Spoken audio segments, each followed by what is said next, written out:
right, we'll do a quick audio check here. Make sure that everybody is able to hear me. We are almost ready to get started.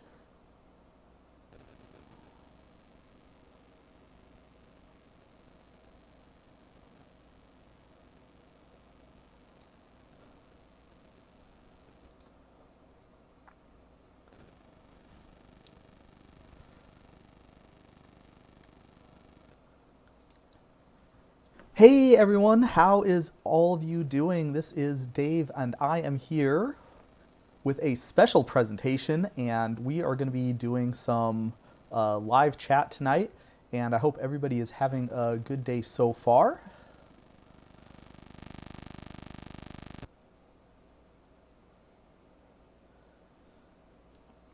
Some noise, let's see, make sure everything is set up good on my end. Supposedly this is, oh, we are right in the thick of it. Awesome, I love it.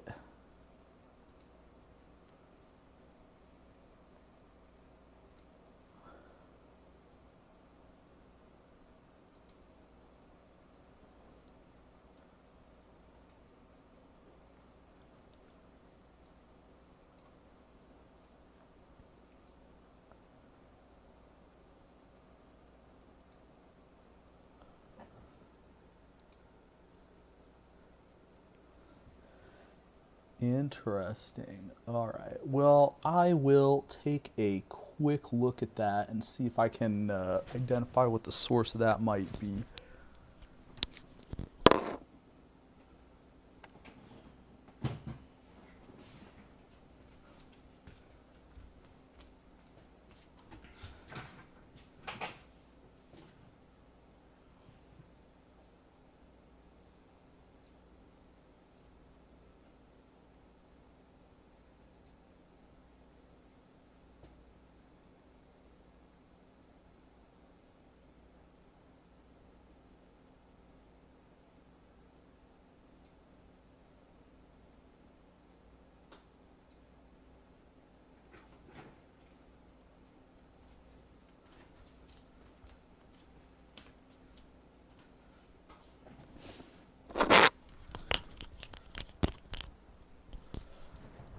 Let's try that. Does that sound like it's any better for the people on the internet here?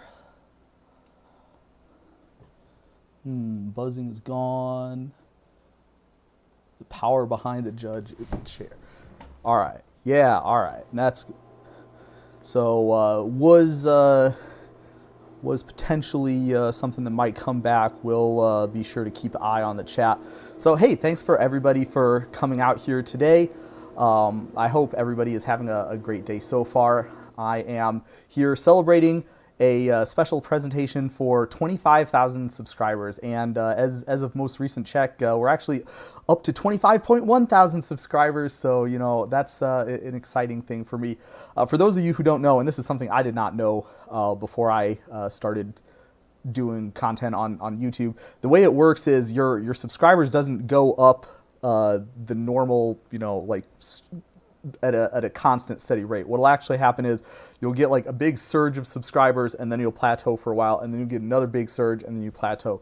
And that's kind of the situation that I'm familiar with.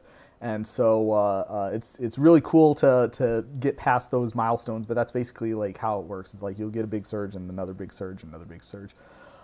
So very exciting time to be alive. 25,000 is a lot more than I thought that I would ever accrue when I started out the channel. And so I'm super grateful to everybody who supports the channel in any way, and that does definitely include subscribing and watching the content. So yes, Judge stream on Labor Day. You know, that's when it happened. And so like that's an interesting point though. If you're a longtime fan of the channel, you might remember that I used to do these Ask Me Anything kind of live streams a little bit more regularly. I used to do them every time the channel viewership doubled. But we eventually did get to a point where the viewership was not doubling every 6 months the way that it had been at the very start of my channel. So I noticed it had been over a year since the last one of these that I had put on, and I had watched one one of my older ones on YouTube, and I was like, I had a lot of fun doing these. I really would like to do these more often, and especially now that there's more people that's subscribing. I'm sure there's probably going to be like more activity in them too. So maybe we'll get to like talk to some people who haven't gotten to see one of these things yet. So I would like to maybe try and get back to doing them like twice a year, which is what I had been doing. So I was like, hey, we're pretty close to 25K. We'll do one for 25K. And if everybody likes it and it goes smooth today, maybe we'll do another one like 6-ish months from now. So definitely let me know about that. Yay, the algorithm. So couple of things. I've got a couple hours here to spend with all of you tonight. And so we're going to try and cap it at about 2-ish hours, give or take, depending on how much activity that we are seeing later on down the stretch. If you are watching live and you have a question or a comment that you'd like to have me talk about, definitely put it in the chat. I do have a list of pre-prepared questions that people submitted via that post that I advertised on and via Twitter and various other channels, but I usually like to prioritize the questions that people post in the chat on the premise that the people who want to hear those answers are actually physically listening to the thing right now. So that's my idea, and if people have good ideas for questions, I'll definitely be monitoring the chat. And let's see if we've got anything funny here. We really like Judge Dave's chair. I have used this chair since the very beginning of Judging for the Win. This is old reliable here. I think it was like a Christmas present from my parents a few years back. So there's a little bit of Judging for the Win lore there. It is not a level 3 chair, unfortunately. It's just a normal chair that you could get at like an office supply store. If any office supply stores would like the maximum amount of Judging for the Win in their portfolio, then maybe you can like email me or contact me somehow and talk about a sponsorship opportunity there. So yeah, what is my prediction for Magic's 6th color? Purple. Purple is the logical answer for that question. There was a Magic article, I think Mark Rosewater wrote it, on the Magic website a long time ago talking about it. I don't think we're ever going to see a 6th color, purple or otherwise, in Magic's lifetime. It would be very difficult to send Pinkerton agents out to everybody's house and repossess all their Magic cards to change the Magic card back to something that had a 6th color on it. Pink or orange. So the problem with pink is it's too close to red, and the problem with orange is it's too close to red and also to white. White, of course, being typically represented by a kind of a yellowish, creamish color in actual Magic cards. So I don't think that it's going to be... See, the problem is purple also had like that same sort of issue because black is mostly represented by purple. So it would have to be like a lighter purple, like something like kind of closer to a violet maybe. But yeah, that's what I think. Was it Mirage that originally had purple at the start of it's possible. I'd have to do some research on that. Let's see. My question is with the old mulligan rule, with the scry. Was it an actual scry in the game, or was it an action that was similar to scry? A very good question. If you, for example, had some sort of a thing that triggered whenever you scried, and then maybe you like started the game with it in play because you had a Karn Liberated or something, it turns out that you actually did not scry. You looked at the top card of your library and put it on the bottom, and that is, of course, exactly what scrying is, but it did not use the actual word scry, and therefore, from a rules perspective, that does not count. So my guess for the next card type, how'd it work? Geez. I would really love it if Wizards could make the next card type another type of battle, so that it actually wasn't like a new card type. It was just like a new card subtype. Real talk, it's going to be something for Commander. It's probably going to be some kind of thing like, maybe like a emblem that like you start the game with, but only if you are in the Commander format or something like that.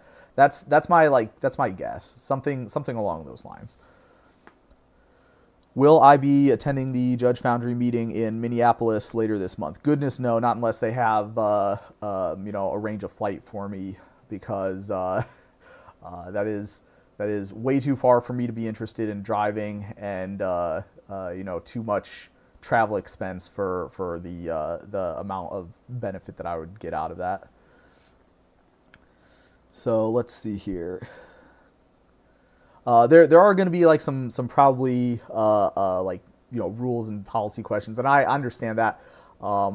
For the purposes of tonight, though, I am gonna not be answering any rules questions for a couple of reasons. Number one is it'd be really embarrassing if I misread something while I was live and got it wrong. Number two, I would probably have to spend like a bunch of time of dead air to like look the cards up and then think about what the answer is and then issue a ruling. And of course, number three, lots of those questions that people are submitting would be great topics for a future daily ruling. And so that is the position for tonight. It will be fun and light and no rulings, unfortunately. So if you do have good ideas for that, then hopefully that's okay. Yeah, the static is probably coming from the fact that I have a lav mic now instead of a. So you probably can't hear that as well. So yeah, I have a lav mic now, and so every time I like look down, for example, I'm probably blowing into the mic. So I'm assuming that's what the problem is. So I will attempt to avoid doing that. Is obviously something I'm not. Something I don't need to do in normal daily ruling situations because I'm looking at the teleprompter. But of course, with the live stream, that is potentially an issue. All right, what do I think is the likelihood of the Rules Committee combining the logic rulings of intervening if clauses and trailing if clauses for triggers? Almost zero. That would involve functionally changing a lot of cards. It would be really cool if they would do that, in my opinion, because I don't see a lot of design space that preserving that distinction really opens up. But at the same time, I see a lot of potential for confusion from people who might not be familiar with the difference and have to have it explained to them, which, I'm going to be very honest with you, there's no possible reason why a normal person would think Abzan Beastmaster would function any different from something that has an actual intervening if clause. Let's see. Yep. That's almost certainly a microphone related thing. Maybe it would work better if we did something like this.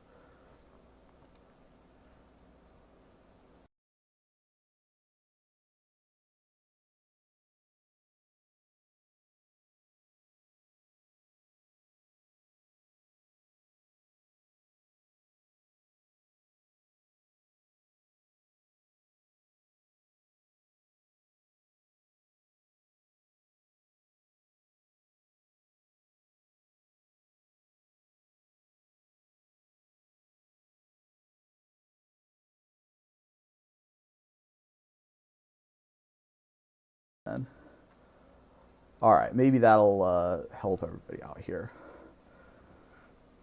So let's see here. We've, in the meantime, we do have a few questions that are kind of related here. Let's see. Do I have a specific rule or interaction that's my favorite to explain? I just like to see people's reaction when they figure it out. Yes. The interaction with rest in peace plus lapse of certainty. And the reason that I like that is because it was better. Back when Remand and Snapcaster Mage were cards that people played in Modern, it was a really good ruling because people would oftentimes get the correct answer, but not for the right reason. And then the explanation for it would kind of help people understand, all the nuts and bolts that were helping to make stuff work correctly the way that people expect it should behind the scenes. And then after that, you've got substantial amount of extra new questions that usually people come up with and get resolved. So I kind of like that. That's maybe my favorite one. Do I play any other card games, judge any other games? Officially, I am a Pokemon certified judge. I've judged one Pokemon event. Here's a fun fact. The city that I live in, Fort Wayne, has Pokemon Grand Prix. like, you know, the equivalent of like Grand Prix, but for Pokemon. Right here in Fort Wayne. Magic, of course, does not do that. So that's kind of cool, is that I can like not have to book a hotel room and go judge a big tournament. But yeah, like I said, I've only ever judged one Pokemon tournament before. I'm not like super like big into Pokemon like I was into Magic. If you like asked me to name 10 Pokemon cards, it would be very difficult for me to do something like that. And so I don't really like consider myself actually a Pokemon judge, but you know, officially I am. Okay, so yeah, we got a lot of questions about the Judge Academy and the like, how do I become a judge? So let's do that. And you know, in fact, realistically speaking, that was what I was gonna like open with if people weren't like asking any questions to start out with. So let's go ahead and like talk about the you know, situation of judging. So okay, if you like literally don't know anything about how the judge program is right now, we'll talk a little bit about some history. Okay, so like back in the day, and this is like maybe 10 to 5 years ago, back when I started judging, the judge program was like this. There was like one guy who made the exams. And like, if you passed the level 1 exam, you could be a level 1. If you passed the level 2 exam, you could be a level 2. If you passed the level 3 exam, you could be a level 3. 4 and 5 were special. You know, obviously there were exams for that, but there was also like, you know, an interview process and stuff. So there was an interview process for you know, all the other stuff, but the exam that you had to pass was set by like this one guy. And I do not know whether this guy was paid by Wizards or not, or like how like he officially got his post, but there was a place where you would go and you would take the judge exam, and that's where it was. And you know, back in the old days, you had the place where you could go was you had to get an existing level 2 or higher, depending on like what level you were going for, to administer the exam for you. So they had to like print it out and then like set it in front of you, and then you had to like circle the questions on the fill in the blank things. So with that being the case, you know, you've got like an exam and you have to like pass it, and that's the, you know, the way you get into the judge program. You have to get a level 2 plus judge to administer the exam to you, and then you also have to pass an interview with that, you know, with a level 2 plus judge, and then there are like, you know, various other requirements, but those are like the 2 big ones basically. Okay, so that is the original like, you know, kind of way you could become a judge. And the judge program was like, you know, the Wizards of the Coast like had some oversight into some aspects of it, but largely it was you know, self-organized. Like Wizards would pick some people to be like the people who were organizing stuff, and then those people would basically like do whatever program related stuff that they wanted to. And I'm simplifying this a lot because we're trying to get to, you know, get through some history before we get to today's period. So after that, there was an issue, and what happened was there was some judges that started a lawsuit against Wizards, and one of the key points in question with that lawsuit was, are judges considered to be employees of Wizards of the Coast? And Wizards was eventually able to like finagle their way through that lawsuit, and the answer ended up being no. But the concept of that being a possibility really spooked the heck out of them. And the reason for that is, you know, obvious if you think about it from a legal point of view. You know, there's laws in the U.S. About stuff like workers' comp and minimum wage and, you know, stuff like that. And people at Wizards did not want to deal with those laws every time they had a Magic tournament, right? And on top of that, other countries that aren't the U.S. that have like major Magic tournaments also have those laws, and Wizards didn't want to have to become familiar with all those different laws in like different jurisdictions every time they wanted to have a Magic tournament in a foreign country. So Wizards said, okay, great, here's what we're going to do. We are not going to like do literally anything for the judge program, period. We're just going to have a whole separate entity, and that's going to be the judge program, and that's how it's going to work. All right. So Judge Academy was born, and just a while ago, and by that I mean like maybe a year or so by now, almost, Wizards stopped endorsing Judge Academy as the judge program, because I guess even that was too much of a link between the judge program and Wizards.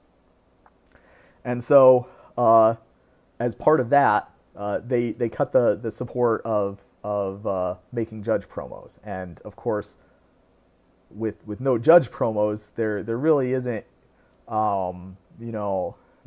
was a real shock to the judge program, because they're still printing all these secret layers, so they still have a way to print cards for and make money, but yeah, so they got to the end of the contract with Judge Academy, and now, well, every time people ask me about like the future of the judge program and do I think that there's going to be a judge program in like X years, my answer is always the same, which is that as long as the comprehensive rules is 250 pages long or whatever we're up to nowadays, every paper Magic event is going to need judges. And as long as there's still paper Magic events, there's going to need to be someone who knows enough about the rules to be able to say, okay, so if you have this card and that card, then this is what happens. And so that's literally how it works. So, okay. We know that there's still paper Magic tournaments, and we know that there's still a need for judges at these paper Magic tournaments. What is the source of these judges? And so now we're going to need to know a little bit, if you are not a judge or have never like been in that capacity, which apparently about 3/4 of my audience, based on a recent poll, can say that for themselves. You might not have any idea about how any of this stuff works. So I'll give a brief rundown of this too. If you are running a major Magic tournament, you're called like a tournament organizer, right? Like that's the trade term for that.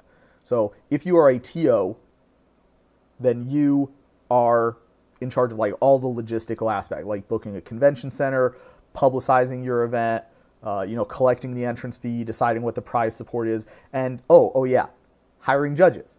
So the tournament organizer's job is one of them, is to hire judges. And so their purpose, that's one of the things that they have to do.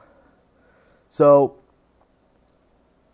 we've got the idea here that tournament organizers have to hire like judges that are certified by somebody. But here's a fun fact. When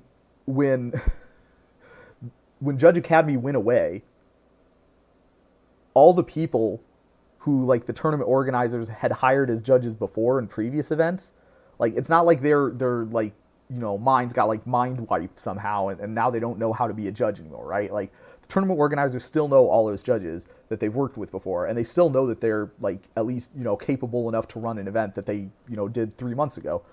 So therefore, that's where the judges come from. The TOs hire the judges, and it would be nice if the TOs had like some one certifying body, or like, maybe it's kind of gone this direction now, like a certifying body for the US and Canada, and then another one for like most of the rest of the world, and like some other regional ones that they might have to work with. It would be nice if there was like one big certifying body that like all of the judges had the same level as, like level 1 in Europe meant the same thing as level 1 in the US. But that's not necessarily necessary. As long as the TO has somebody on staff that knows enough about the game to be able to competently hire judges that are going to be able to handle running the events, then that's how it's going to go. So yeah, that is like the current state of the judge program right now. There is one organization that is certifying judges in the US and Canada. There's another organization that's certifying judges in most of the rest of the world. And tournament organizers are basically left holding the bag of like, they're the ones who are ultimately responsible for hiring judges that have a certain amount of competency and like being able to like know or predict ahead of time whether the people that they're hiring for these roles are going to have enough experience and enough of judge power to handle them. So yeah, that's basically how it works. None of the organizations that are currently out there certifying judges are endorsed or even like really recognized by Wizards of the Coast, and I don't really expect that to be changing anytime soon. So that's kind of sad but I guess at the same time, that's where we're at right now. So, all right, let's see. I loved your April Fool's Day video. Couldn't bring myself to watch the whole thing, but I'm guessing that was related to your full-time job. Yes, indeed. So if you did not watch it, go ahead and search for Sludging for the Win. I made a video about the activated sludge process, and yes, that is something that I actually had to learn for my real job. And environmental engineering is actually a professional interest of mine anyway, so that's good. No more judge promos. Yeah, that's one of the saddest things. So when people say no more judge promos, frowny face, many people don't understand all of the implications of that. And so obviously one of the implications is that there's no more judges getting cool, expensive, hopefully, cards from Wizards of the Coast that hopefully help them be engaged with Magic somehow. That's certainly a frowny face. There's no way to get foil versions of certain commander cards anymore until they reprint them in a secret lair or something. That's also sad. Yeah. But, and this is one of the ones that if you're not a judge, you might not have realized was a thing. Judge conferences, there are no more judge conferences, basically. And the reason for that is because if you have a judge conference, then the three-ish judges in Fort Wayne and the three-ish judges in Indianapolis, someone has to drive 2 hours to get those judges together in the same room. And that costs money because you have to get in a car and drive for 2 hours, and it also costs your whole day. You could be playing Baldur's Gate or something during that time. So the judge promos that you got for going to a judge conference was a good way to encourage people to do that sort of stuff. And now there's no more judge promos and no more people giving them out. So guess what? There's no more judge conferences anymore. Crazy how that happens, isn't it?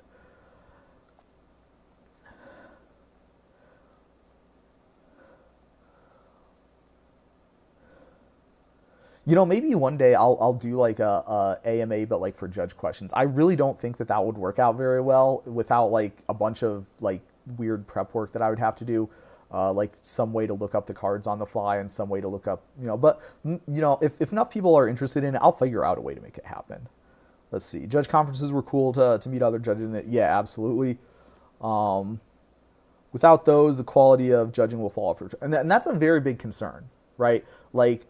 If you don't have a uniform standard for what the expected competencies are, it is going to fall off. Now, this is my personal opinion, but I think another different, maybe related concern that is actually a lot more likely to happen is it's going to drift away. And what I mean by that is that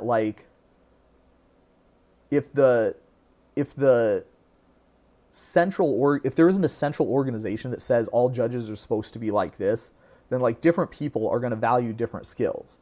And that means that the judge manager for TO number 1 is going to be looking for certain judges, and the judge manager from TO number 2 is going to be looking for judges with maybe the same set of skills and maybe not. Maybe they're going to emphasize something else.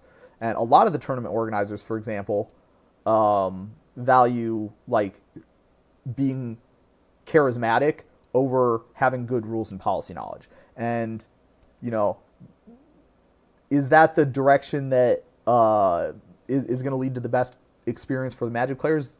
A lot of people seem to think so, especially higher ups in the judging and tournament organizing world. And the reasoning is pretty sound, right? I mean, if you were gonna have a judge call from some guy, most of the rules are most of the questions that you get is out of a maybe a relatively small pool of questions related to what the format is or how the game works in general. So you don't necessarily need a very deep knowledge base to be able to answer 80 to 90% of the questions that you're going to get in a normal tournament. But with that being the case, you're going to be interacting with a person every call that you make, right? So maybe that sort of skills is more important to judging than having a lot of knowledge about how the rules work. So that's one potential thing that I could see having happen. How do I feel about it crowdsourcing instead of getting paid by Wizards? Yeah, it would be really cool if Wizards of the Coast gave me money. But like I have a personal and this is part of my personal philosophy, like for Magic, for judging, for life, like for everything basically, which is that like you can't get upset at somebody if they act in their own best interest, even if that's contrary to your own best interest, right? So like it's hard for me to say that Wizards should start paying judges when, they obviously have gotten where they are now without having to do that. And if it turns out that that they think that they should start paying judges, that would be really great for me. But at the same time, like, if you think about some of the other actions Wizards has done, you can kind of start to like evaluate the probability that Wizards is going to pour more resources into like strengthening their organized play like that, I guess. That's kind of where I think about that right now. What about online conferences? Yeah, great question. Great in theory. Still needs somebody to spend a bunch of time organizing it. Probably still needs a paid Zoom subscription. Potentially needs like, some other like organization stuff. So you have the same kind of issues, just like not as much. Judge conferences with mock situation. By the way, guess who invented the mock situation? So I'm a big fan of that. I did not invent it, but I did invent the deck of cards that goes along with it, and I think that is like by far the best thing that I can think of to help judges become acclimated to judging a tournament outside of actually judging an actual tournament. Let's see. Oh yeah, that'd be kind of nice. I kind of wish the judge promo arts were unique too. That would be pretty cool too.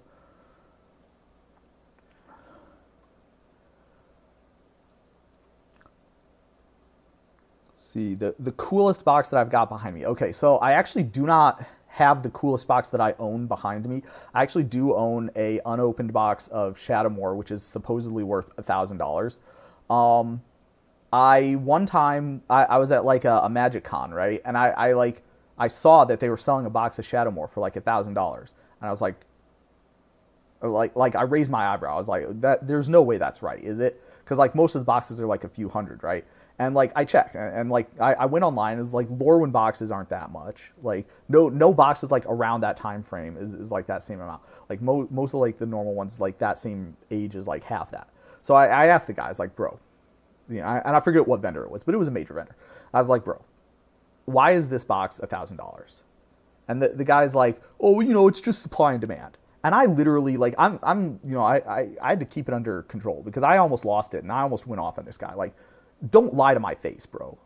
Like, I will give you $1,000 right now if you can provide evidence to me that somebody bought a box of Shadowmoor in like the last year, right? Like,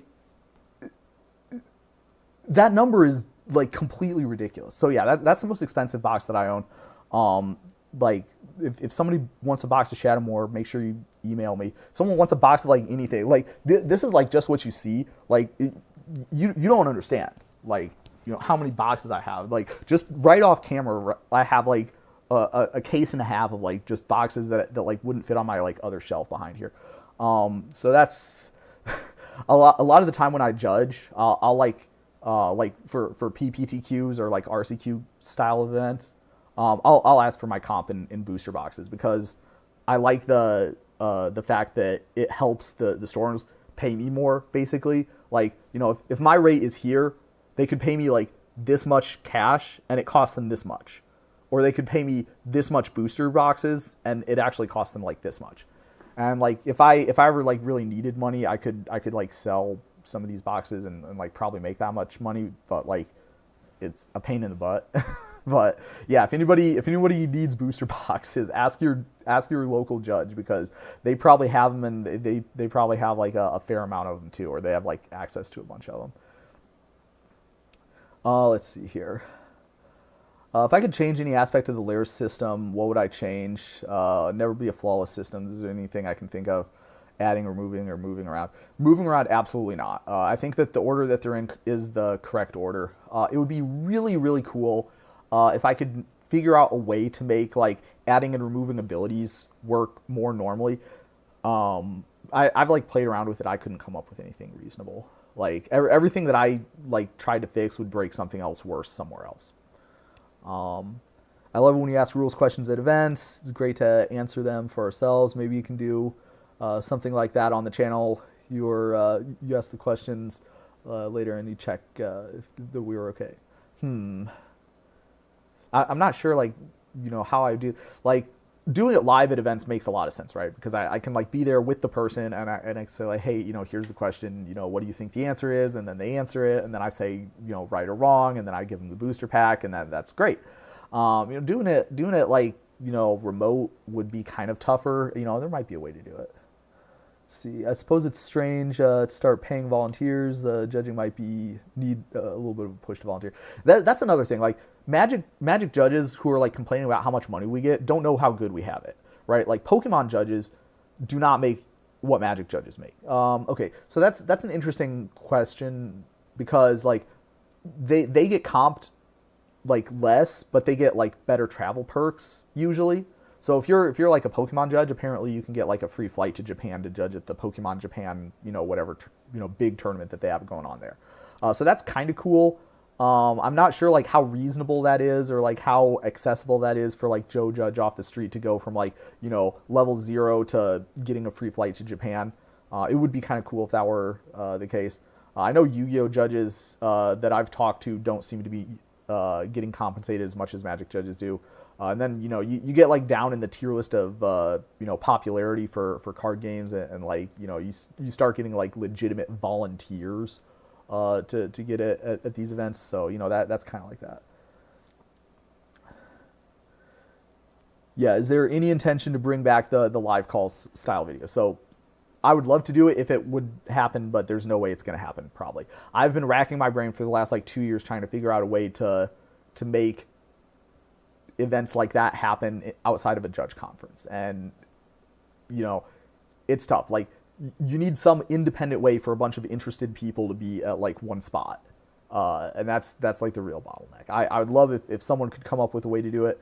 If some billionaire wants to like sponsor, like, you know, me flying a bunch of people out to like do one of those things, I would 1,000,000% be on board with that. I would move my schedule around to make it work. But yeah, I don't know how it's going to happen. Do I have a link to the deck of cards so other judges can run it? If you're interested in getting a deck of those cards, email dave@judgingftw.com and I will work out a way to ship one of them to you. I do have like a big box of them. They look like this, already packaged up, ready to go. But unfortunately, you know, if you want one, there isn't like an Amazon store or something where you can get it. You have to basically like email me and work something out. Outside of LGSs, why are judges continuing to judge? Great answer, or great question. The answer is very simple. Number one, you do get paid. So if you go to like, and like the amount of money that you get, like kind of varies depending on like what kind of event it is. But at least for me, the major events are still enough money that it's worth my while, and the Magic Cons are enough money that it's definitely worth my while. So that's like one thing. Another reason is because you like judging, which, you know, like if I was going to think about, you know, what could I be doing this weekend, and the answer is like judge a Magic tournament or sit on my butt and watch YouTube videos. You know, the Magic tournament could definitely be a higher value use of my time. Number three, you know, they like other people in the Magic community. Maybe they don't necessarily like the act of judging, but they like the people that they get to be in the community with. Judging is definitely cheaper than playing Magic. So if you're somebody who came from a background of like, you know, I like hanging out with these people every weekend, but I don't like having to change my modern deck in a non-rotating format every 3 to 6 months. then judging might be for you.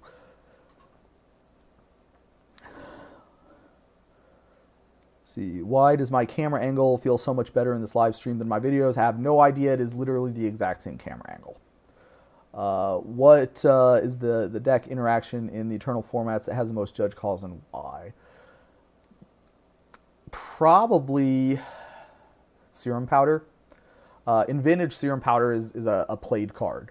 Not played in any other format appreciably, but in Vintage it is. And so because there's like 3 Vintage tournaments a year, and because it is like actually played a lot in Vintage, there's a lot of different like potential calls involving Serum Powder, just because there's also no other cards that have explored that design space. So like it's got it checks a lot of boxes for like being kind of confusing.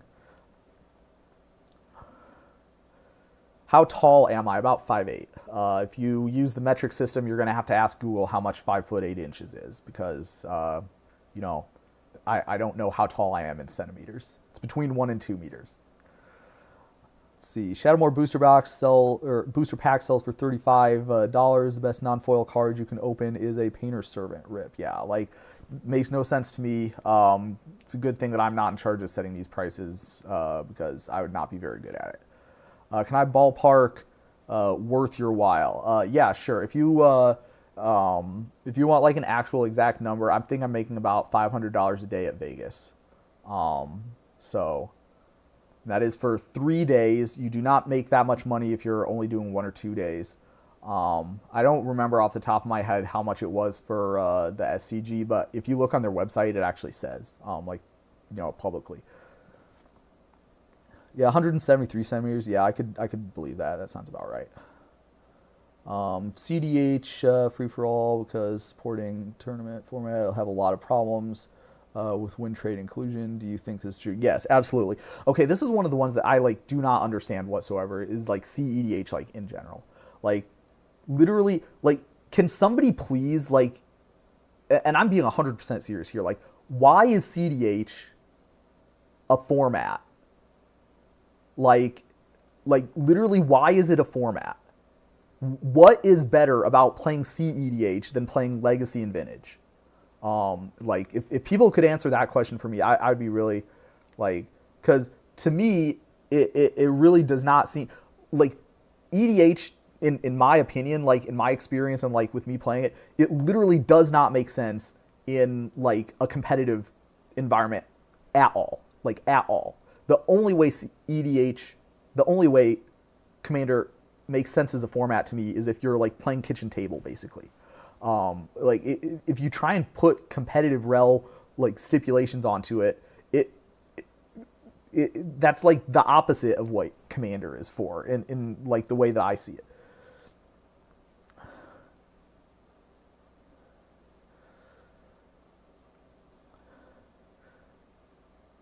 Okay, why is CDH format? I love you. EDH without rule, zero discussion. So you're free to play whatever is legal. I mean, like, okay, that's true, but so like that's true in Legacy too, right? Like, building restrictions on a deck, favorite commander general doesn't make sense.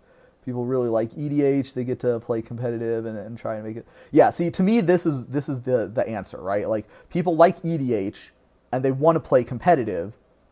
So, A plus B equals C EDH. And like, that's true, and that makes sense until you actually do it, and like, it doesn't make sense anymore. Like, I think. It isn't a format, it's just taking Commander to the absolute limit. Yeah, I mean, it is a format. There's people who organize tournaments for it. Like, there's a reason there aren't 4-person competitive. Yeah, okay. Commander is a more casual format, so separating EDH and CEDH makes sense, at least from a non-tournament standpoint. It's my answer. It's fun to find out how to break it. That's fair. Again, like something you could be doing in Legacy or Vintage. But it definitely does make sense from a, like, it'd be cool if I could play this Commander deck with my like actual table, but I'm not going to do that to them. So here's a place that I can actually do that and not feel like a bad person. From that standpoint, it does kind of make a lot of sense. winning in power level too seriously. Like some people just want to do the thing, and CEDH puts spikes in one corner of the room. Yeah, but it actually doesn't. What it actually does is it takes people who would be playing like competitive other formats, and now they're playing competitive EDH. I think maybe that's totally off base, but that's my impression that I've gotten from it. Let's see. You have more players with you. Almost no restrictions and bans in CDH. Okay, that's a fair point. The fact that everything is restricted when you're playing EDH makes it so that you can play like some of the like Soul Ring and Mana Crypt and stuff that you wouldn't normally be able to play. That's a fair point. Problem with regular EDH is because people can never agree on power level. CEDH puts everything in the same power. Yeah, so that's a huge thing, and that's like one of the biggest like complaints I have personally about playing Commander. Like, I have a regular play group that I play with, and all of us are like on the same wavelength.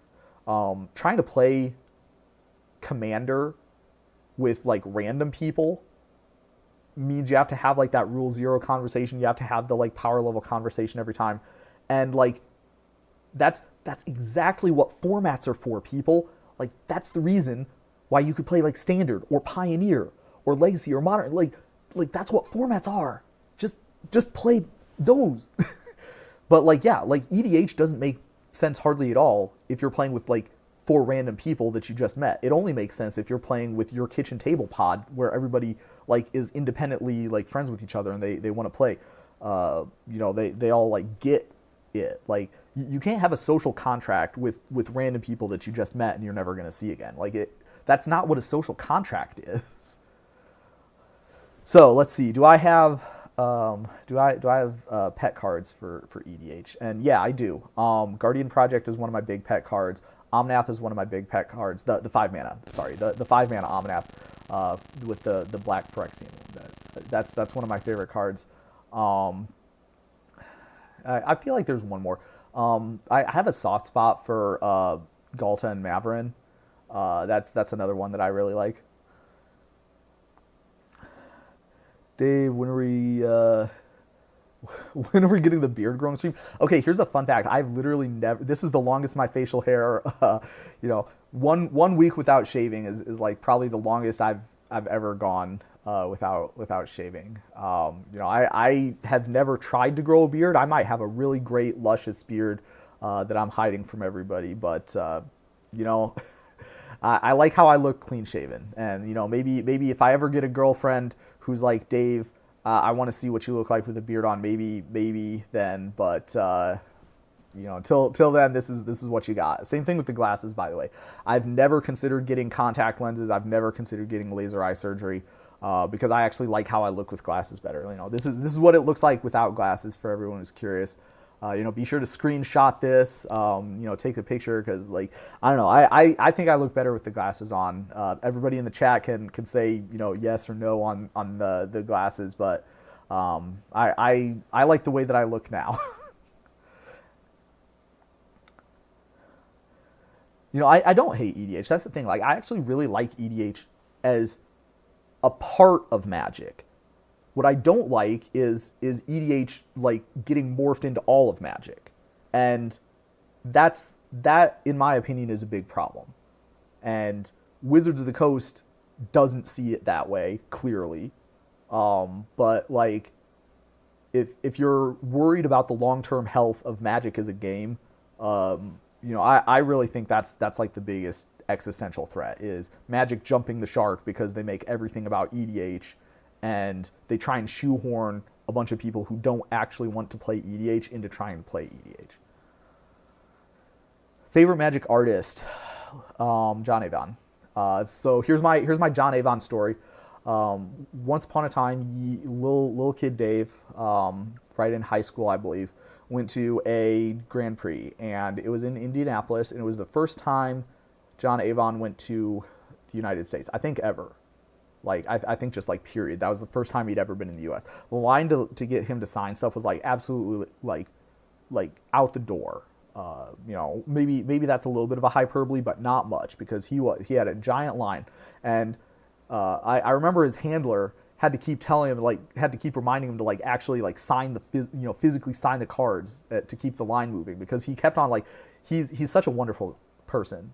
Every time he gets a chance to talk to people, he actually loves talking with people, and he would, if he didn't have to physically sign the cards, he would just spend the entire time, like, he'd spend 15 minutes talking with every single person. So that was my first exposure to John Avon. I did not have a bunch of cards at this time, so I remember going through my collection, because they were billing this as like a big deal that he was going to be there. So I went through like my whole collection. I pulled out like every single card of his that he did, and I like tried to get. And I think me and my brother both went, and so we went through the line I think twice. So we got like a fair amount of stuff signed. Then like 10 years later, he went to I think it was Vegas, like one of the Grand Prix in Vegas maybe, or like someone in the chat can remember what big event he went to like 10 years later. But yeah, he went to some big event, like some Grand Prix like 10 years later. Oh, it was New Jersey. It was the Legacy Grand Prix in New Jersey. That's where it was. And that was actually like the straw that broke my camel's back, that where I actually wanted to go to New Jersey to judge that Grand Prix. It was like, oh, John Avon's going to be here. That's so cool. The judges on Friday, all the judge staff got like a special only judges time, where only judges were allowed to line up to get stuff signed by John Avon. And that was the only reason why any of us ever got anything signed, because yeah, the line was like ridiculously long for him the entire weekend. Then he went to some other event in the US. I remember having a short chat with him at a Magic Con. Obviously as a judge, I got to like be setting stuff up, and like during the time when they were setting stuff up, I got to like be in the room. And so like him and his crew were helping set his booth up at the artist alley. And I was like, I stopped by, and I like jokingly said like, hey, look, it's the shortest line you're gonna have this whole weekend here. And we had a short chat about that, and like I heard him comment to like one of his friends, because I kind of fanboyed out a little bit when I was like, oh, you're like one of my favorite Magic artists. Oh, I love your piece that you did for the island for whatever was after Unglued, the set that was after Unglued. That's like one of my favorite Magic arts. Oh, I love this art or that art that you did, and oh, I got to meet you at like this event and that event. It was so cool getting to see you again after so long of a time, and I'm glad you're coming to the U.S. for more events. Kind of fanboying out a little bit. So I distinctly heard him say, like, as I was walking away, oh, like, what a wonderful fellow, to one of his handler guys. And I was, it warmed my heart. So yeah, that's my favorite Magic artist here. Yeah, it must have been a major incentive to be worth going to New Jersey. So to be fair, like, when I go to New Jersey, I go to the convention center in New Jersey, right? So yeah, there you go. Aw, thank you, someone who said I look good today. Unhinged, yeah, that one. That's my favorite, one of my favorite Magic cards. First card that made me fall in love with the game. Pestilence. That Pestilence was the first deck that I made myself, that was like actually good enough to play at a table. And so let me set the stage for everybody, because like this is going to be a little bit of alien, uncharted territory for people, I imagine. This is before Commander was invented. Now there's still Magic, there's still casual Magic, there's still multiplayer Magic, there's still stuff like that.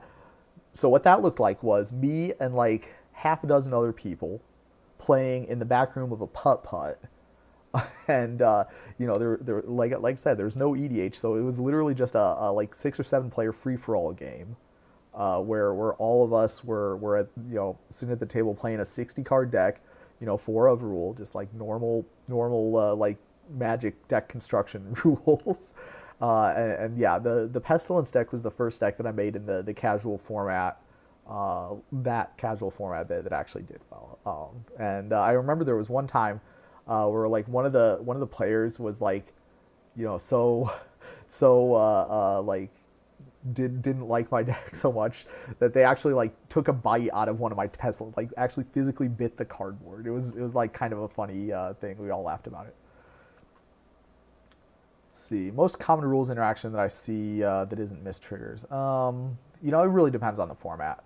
Certain formats have like different stuff that is like more and less common. For example, when Courser of Krufix was in play, the answer was looking at extra cards. There were lots of looking at extra cards that were handed out during that time. When morph cards are in the environment, like not revealing your morphs at the end of the game is a very common one. So, it does. It depends on the game. What block set that I didn't get to play in do I wish that I could go back in time and play? That'd be Invasion Block. I've heard a lot of great things about that play environment. Obviously that's before I started playing is Invasion Block. So, obviously like that's like setting aside like, oh, well, alpha, because that way I could like trade for a bunch of dual lands and Black Lotuses and stuff, and like, then I'd have a lot of money. If we're talking about like actual like gameplay experience, that's what it'd be Invasion Block. The old Grand Melee, yeah, this guy knows what I'm talking about. Dave, shed some light on the keeping it casual skit that I did in my bathroom. Hey, I heard he had a ruling that he needed help with, and I was taking a bath at the time, but that's no obstacle for me. I'm a judge. I'm professional, and I'm never off. So yeah, I had to drop whatever I was doing and answer that question right away.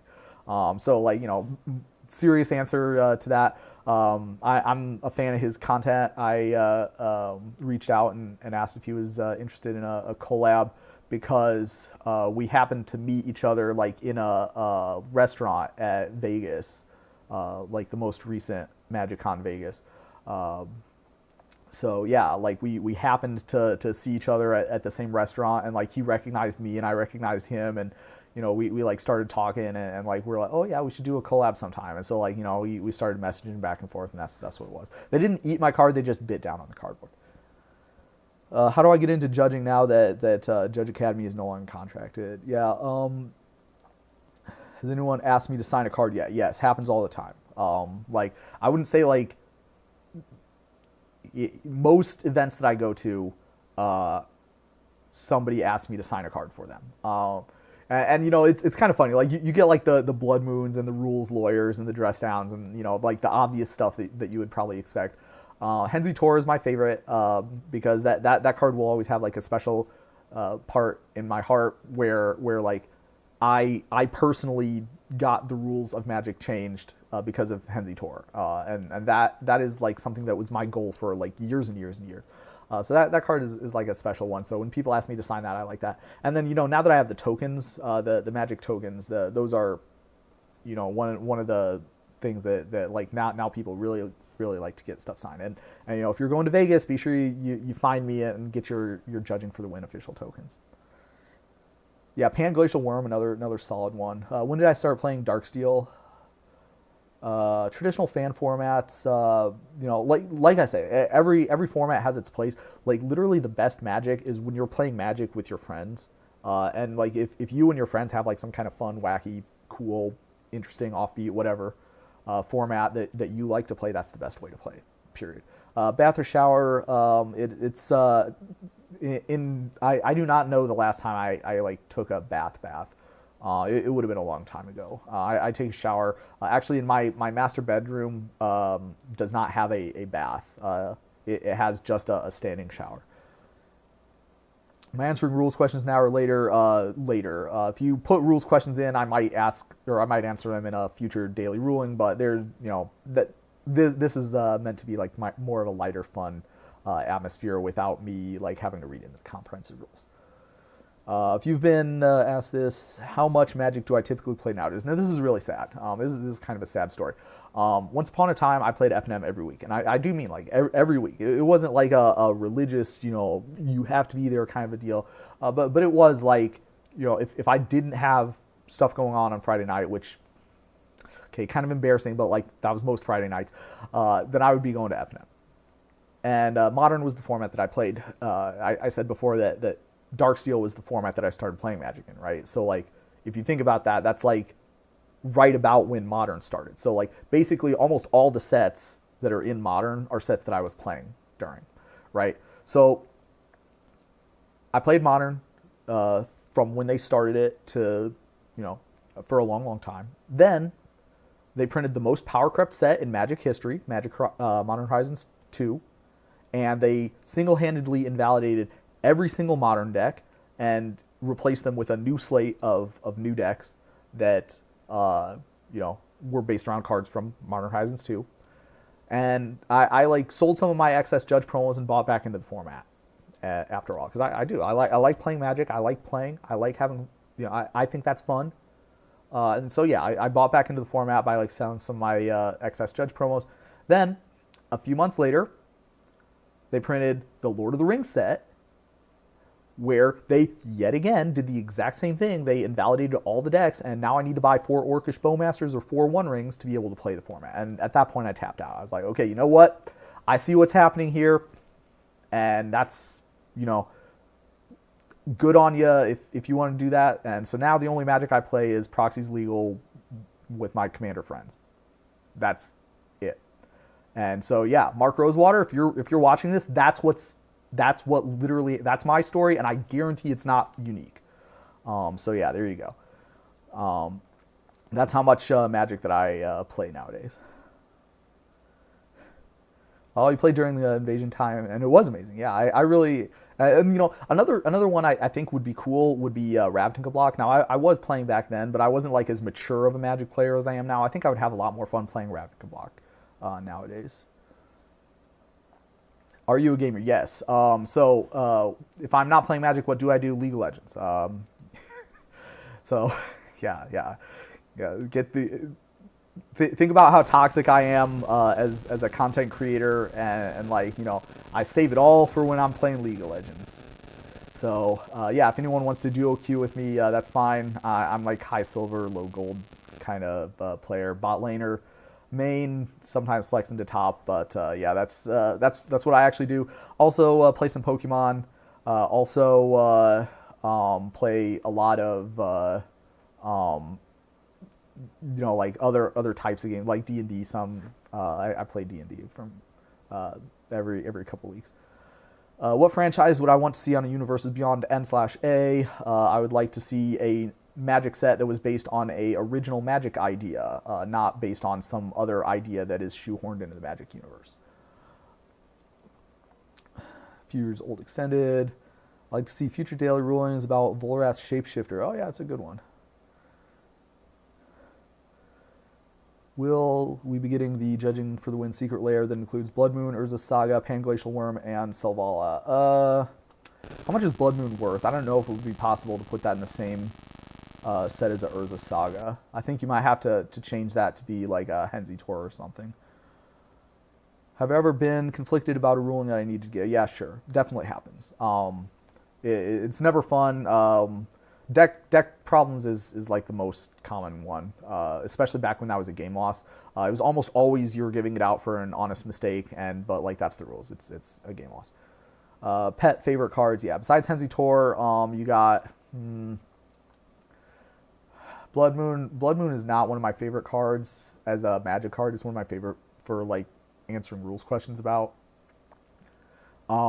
Grizzly Bears is actually one of my pet cards. WotC finding new ways to kill us in eternal formats every decade. Yeah. Well, I mean, like they wouldn't be eternal formats if they didn't kill them. I love your videos.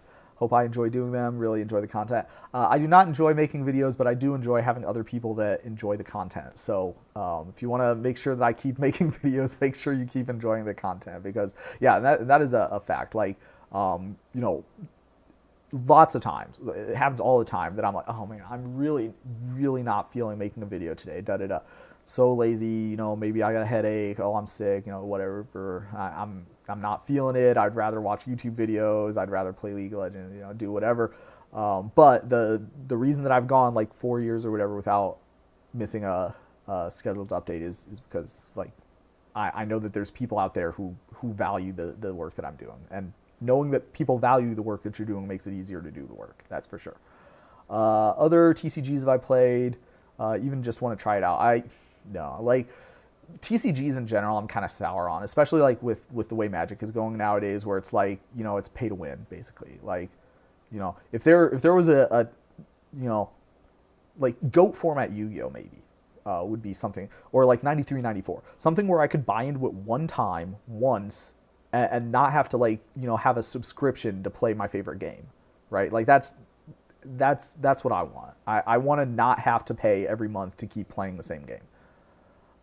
Did I judge my team's plays in League? Yeah, all the time. I'm in Silver, so obviously like everything I do, there was nothing I could have done different about it. But like, you know, when my top laner gets caught out, like, you know, that's him being a moron. So like, obviously, started around the same time as me.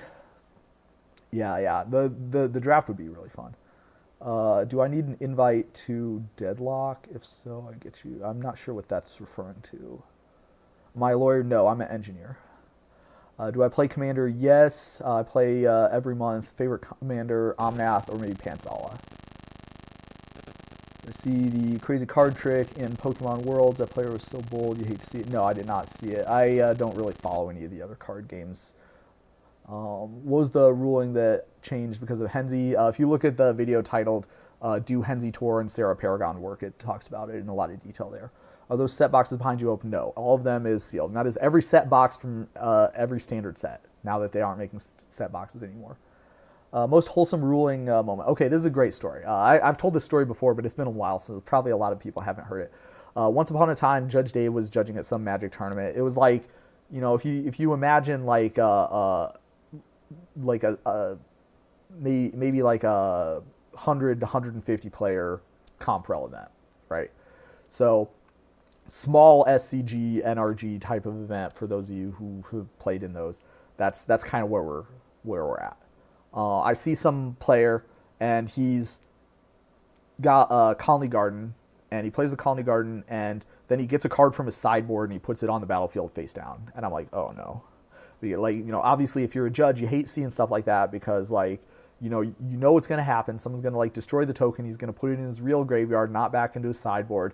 Then someone's going to play an Endurance targeting him and shuffle his sideboard card into his deck, and it's going to be a big pain in the butt. Obviously, that probably isn't going to happen, but like it could, and like, judges get concerned about situations like that. So like, we really don't like seeing face down sideboard cards being used as tokens for that sort of reason. But here's the thing, like I'm a judge, right? I could just go up to him and be like, hey bro, you can't do that. Like officially I'm allowed to do stuff like that. But like that's not that's not a good customer experience, right? I want a good customer experience for this player. So what I do is I go over to the scorekeeper and I get like a sheet of blank paper from the printer. And I like tear out a roughly Magic card sized piece out of the corner of it. And I draw like a cartoonish, picture of a plant, right? And then I write like 01 plant on it or whatever. And then I like hand it to the player and I was like, so I saw you were using your sideboard card as a token, and I explained why like we don't like to see stuff like that. And so here like, would you like to use this guy instead? So he does. And then like months later, I'm at a different tournament, different state, same like size-ish, and I see like out of the corner of my eye, and I had to like do a double take when I saw it, because like it was the same player playing the same deck, and he even got like a sleeve and a little like tips and tricks sheet card for the token that I made for him, and he was still using it, months later. So that was like, still one of my favorite Magic rulings that I've ever given. It's something judges don't get a lot of, which is physical, incontrovertible evidence that I did a good job, that I made someone's day better. So that's one of my favorite ones. Have I ever played Pauper? Yes. Back when I was a long time ago, I played Magic Online, and they had a Pauper League. And the reason I was playing it was because there was some like store or something, some online storefront maybe, where they donated $5 a week to the Pauper. So I had like every Pauper deck for a while. I played like every week. Is Amy a real person for you? No. In fact, the reason that I chose the names Amy and Nicole, that was the original ones, Amy and Nick now, is because I specifically wanted it to be like names of people who I didn't know any people with that name. So that's the reason why I picked those names, is because I didn't know people in the Magic community that had those names.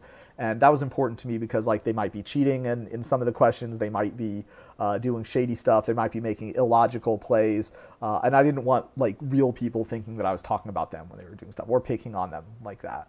There's definitely been people who's had comments where it's like, what's wrong? Why is Amy making so many dumb plays? That does happen. Like people make comments like that from time to time. Mana Burn should have come back. No, too much bookkeeping, not enough like game space.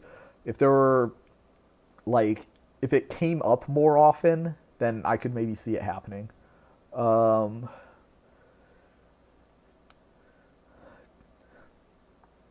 LCG model was really tidy. Netrunner, it was great for a few years. Yeah, I never played that. If I looked at pre-modern, yes.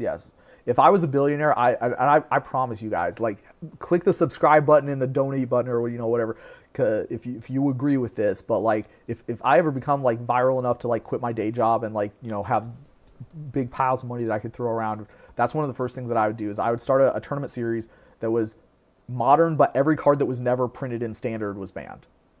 And I would also put in the old school rule. Sorry, Secret Lair lovers, you're not going to like this. I would also put in that rule like old school has, where it has to be the artwork that was printed. So it has to be a standard legal artwork on a card that was legal in standard. And I really think that would bring modern a lot better to a lot better place. Pre-modern is great, but that's fine too. Let's see, TCG with low buy-in, I'd say White Schwartz. Yeah, okay. So here's the thing. The reason I stopped playing Pokemon was the first TCG I ever played. The reason I stopped playing Pokemon is because I couldn't get games. And so if I'm buying into a TCG, it's going to need to be a TCG that has like a big local scene. And sad news, White Schwartz is not it. Have I ever genuinely surprised a player did not know a specific rule while judging? Yes. The card Gideon, it's like the 3-mana one, where it's like you get an emblem that you can't win the game, or you can't lose the game as long as you have the Gideon and you have the emblem. So the player has that card, and they have the emblem, and they're decked, right? Like they have no cards in their library, and the player's like, judge. I'm like, yeah. It's like, judge, my opponent can't draw a card for their turn, so they lose, right?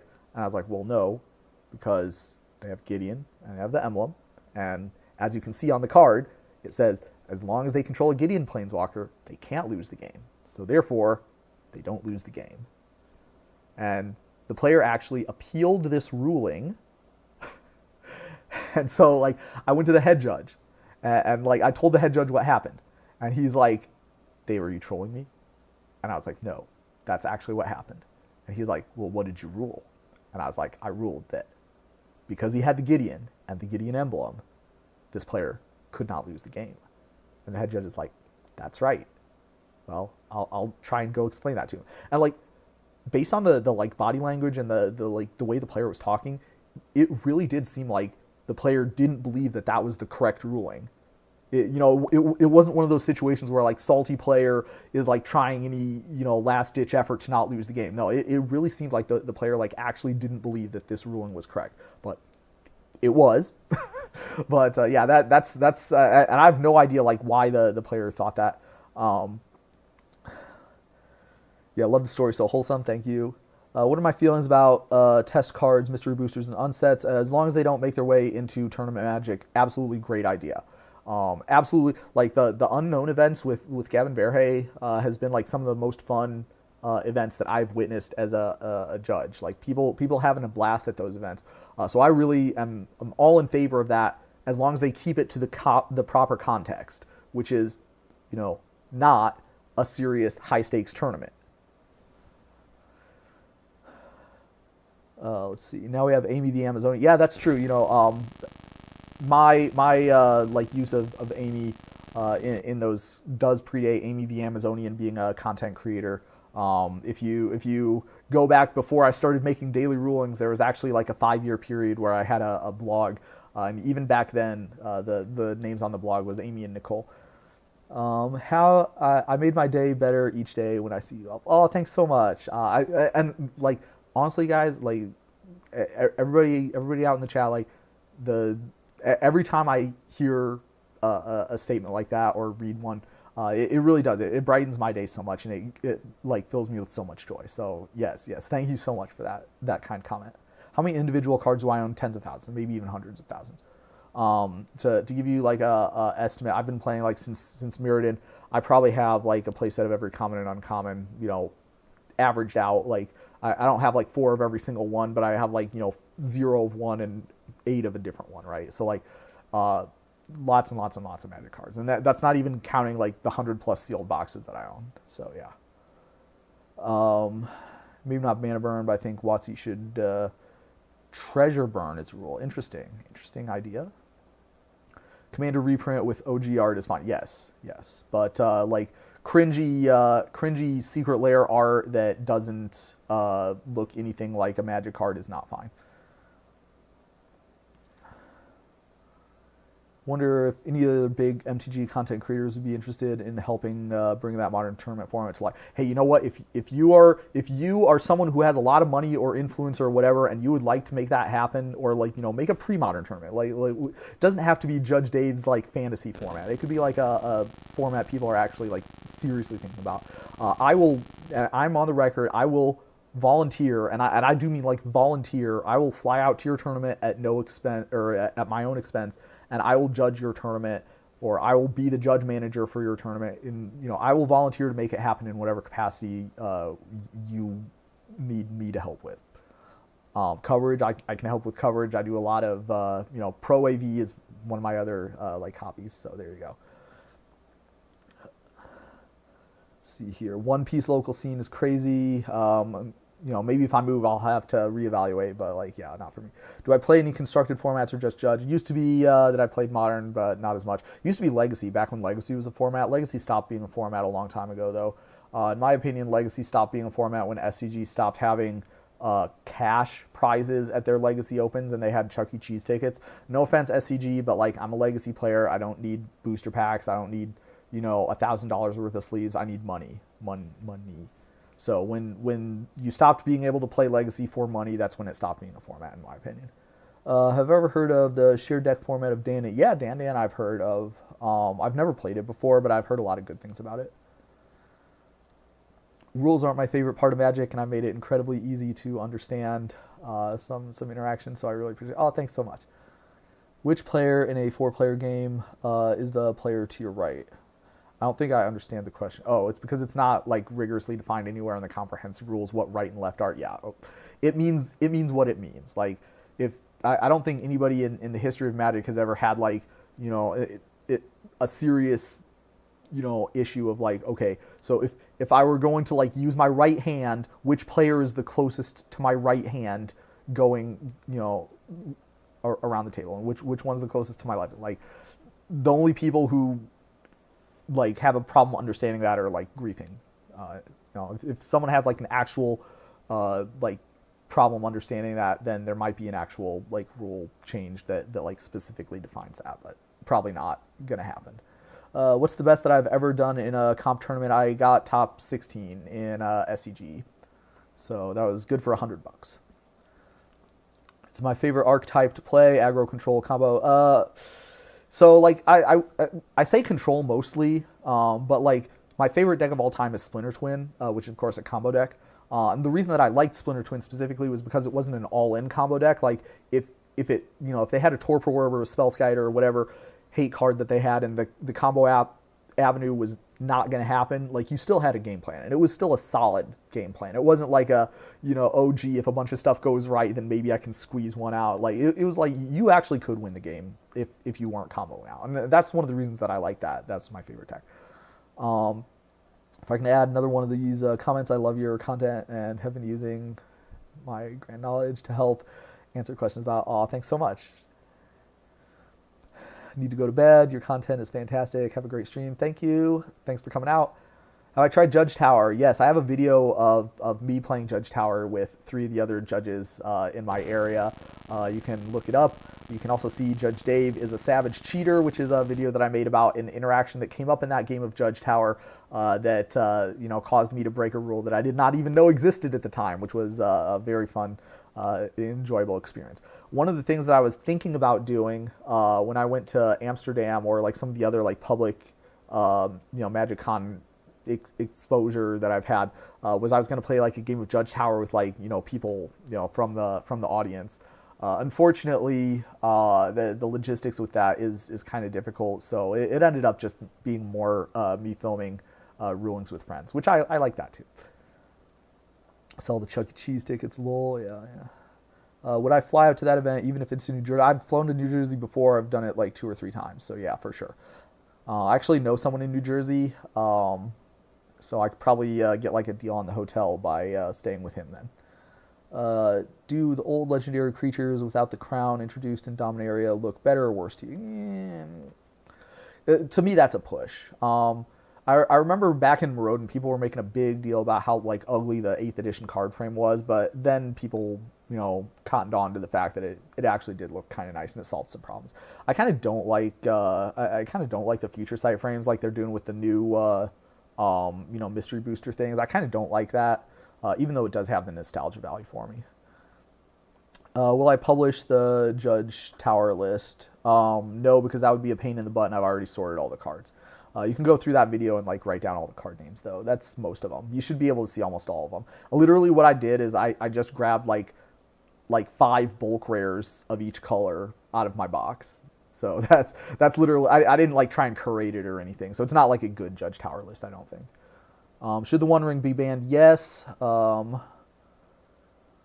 Favorite way to determine who goes first, odd even. Odd even is strictly better than a high roll because there's no ties.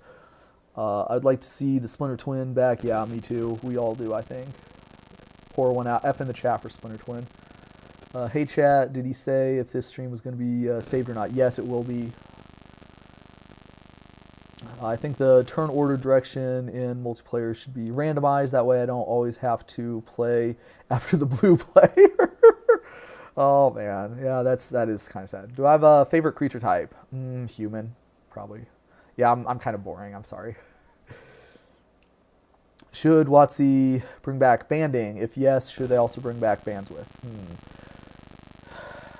Selfishly, I think yes, because I like the banding mechanic, and from a like me getting to explain how it works standpoint. If you ever played with banding, it was actually like kind of not a great play experience, unfortunately. There's a lot of reasons why. Number one, it's much more powerful on defense than it is on offense, so it tends to encourage board states gumming up and getting clogged down with creatures to the point where like attacking through is very difficult, which is ironic because that's the exact opposite of what banding is like actually supposed to be for. And on top of that, like you do have to like slow the game down to like explain how it works, and it's not intuitive, some of the stuff that it works. So yeah, I don't think they should bring it back, but I would like if they brought it back, if that makes sense. Let's see here. Do I think Ponder could ever come back to Modern? Yes, they just need to power creep to the format 2 or 3 more times, and I think it should be perfectly fine. What is the most judge call inducing mechanic? Playing with the top card of your library revealed.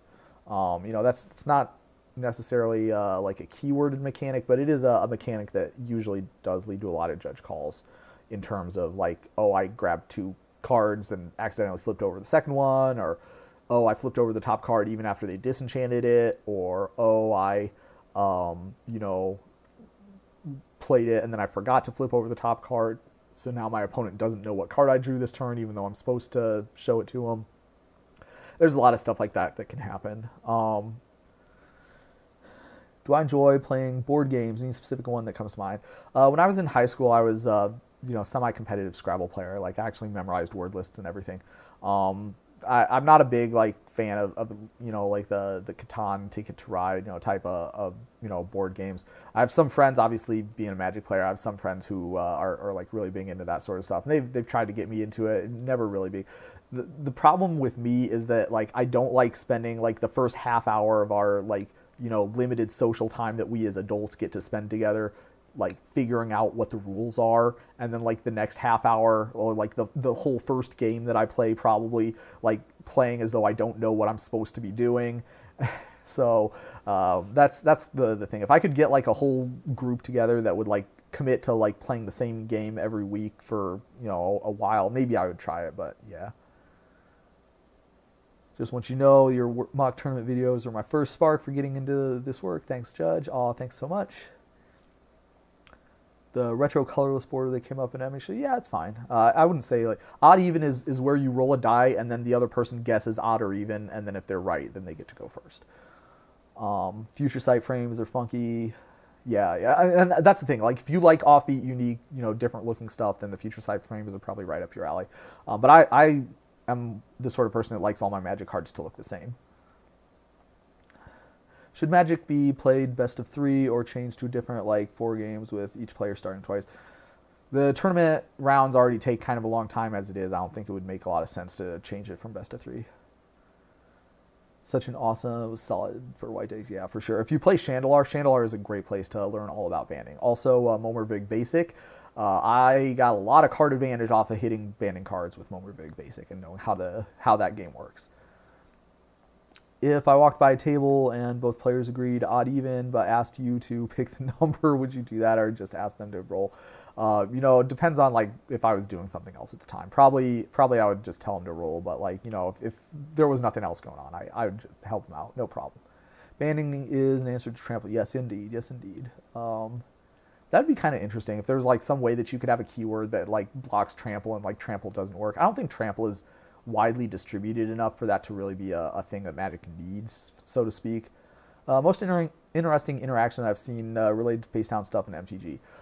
Yeah, sure. It was a legacy tournament and someone played a face down card and then their opponent lightning bolted that face down card and then the face down player was like, oh, you have to pay 2 for the ward because this is actually disguised, not morph.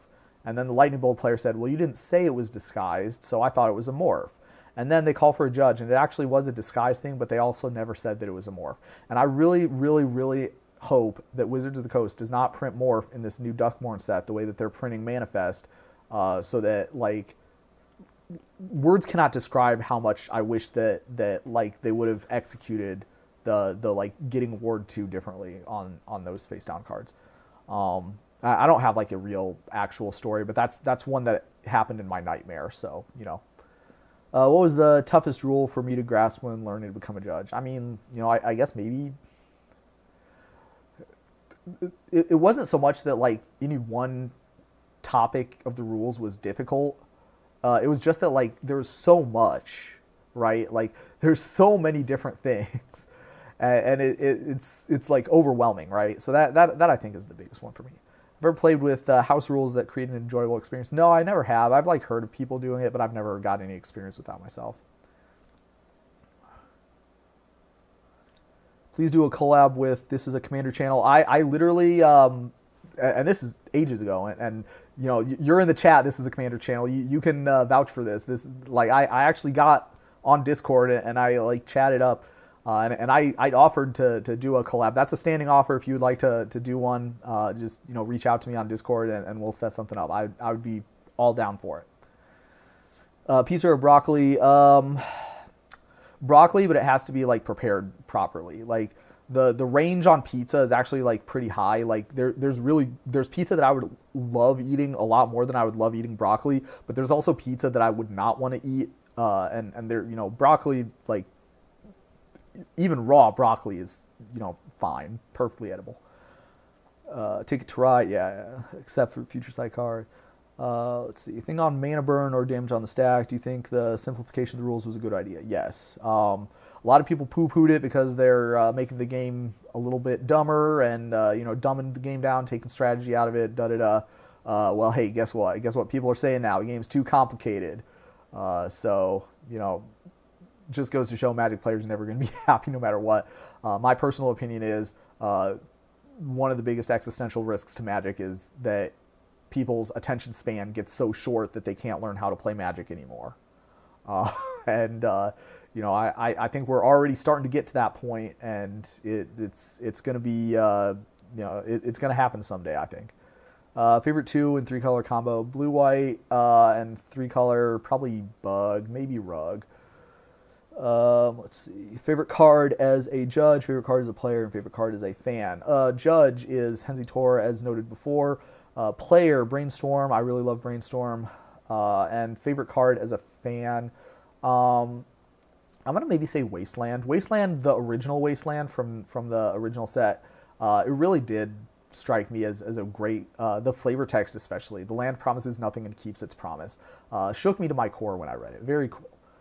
Do I think Lair's aligning with the player's intuition when it comes to Magus of the Moon, Oko is a failure of the system, or would I not call it? No, I think that the system we have is the best that, like, or at least pretty close to the best that we could come up with. If you wanted to, you could change the system so that Oko plus Magus of the Moon would work, correctly, like intuitively. But at the same time, like, you would probably be breaking something else worse. You just got to accept that a system, any system, in a game with as many cards as Magic is going to have a couple corner cases that don't work out as well as what they could. Do I have a dream? Yes, I do. I don't dream very often, but when I do, I do, like, I occasionally remember them. So maybe some. Let's see. I know the topic too long for a question, but what's the process for today? TK. Oh, to become a judge. Been studying for 2+ years and formally at my LGS. Like, honestly, okay, here's my advice for if you want to become a judge. Just like step one is ask why. What is it your goal is that like becoming a judge is going to help you out with that goal. It turns out that a lot of, like, if you want to judge at FNM, you don't have to be certified to do that. You can literally just like answer questions, and you don't have to be a certified judge to answer questions. If you want to judge at a, like, a major tournament, you probably do have to become a judge for that, and you probably do have to get certified for that unless you know somebody who can, like, say that they worked with you and they, like, think you're good enough to work at that event. So if that's the case, if you live in the U.S., you should look at the Judge Foundry, and if you live elsewhere, you should look at the International Judge Project, and those, one of those two groups would probably be where I would start out with.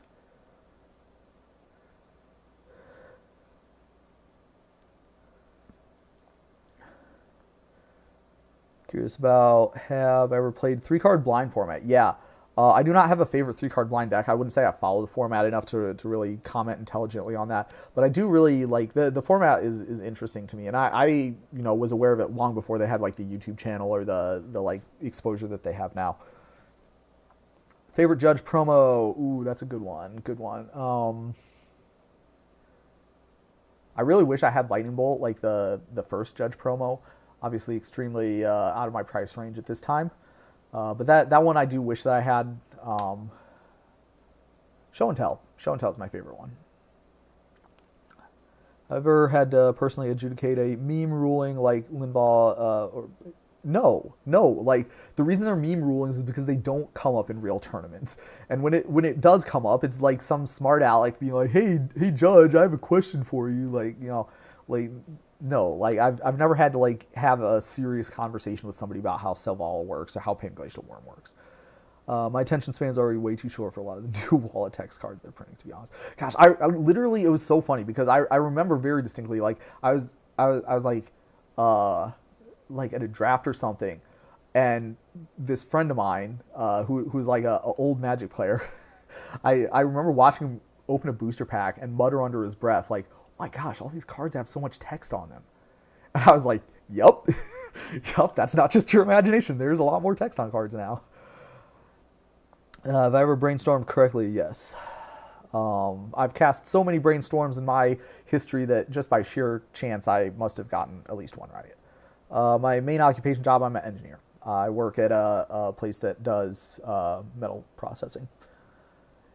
You're so correct about the attention span thing. I mean, the commander players at the LGS I work at don't understand priority FNAV. Yeah, like people who people who don't have to explain the rules to other people on a regular basis, it's easy to underestimate how complicated Magic is, because after you internalize everything, it's not as complicated, right? Like, you don't have to spend like 80% of your mental stack, like, just like, okay, is it legal for me to play this or that? Or wait, what's the steps to doing this again? Like, when you don't have to do that, then it's, fine. But, like, the problem is you need to get new players who don't have anything internalized. And so if you don't, then if you don't have a way to get those players able to play the game, then, like, how are you going to play the game? See, goal, help my community. We need judges. Yeah. So, like, again, think about what you say, what you mean when you say you need judges.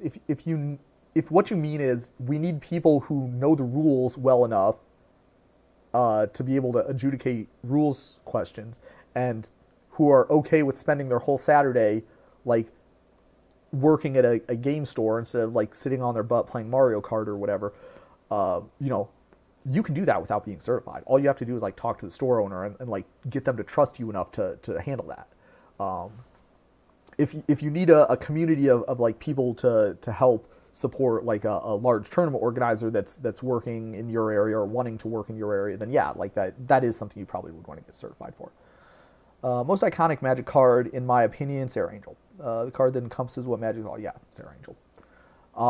Like, and again, this is one of those things. It's like you know, when people say like Citizen Kane is like one of the greatest movies of all time, and then like you as a person who's like, you know, only been watching movies for the last like 5 or 10 years maybe, like watches it, you're like, wait, why do people like this movie? It's like boring, doesn't make any sense. Like, you know, it's the effects are, you know, N/A, like, but like what you don't realize is that like, you know, all this stuff that we take for granted right now was groundbreaking at some point.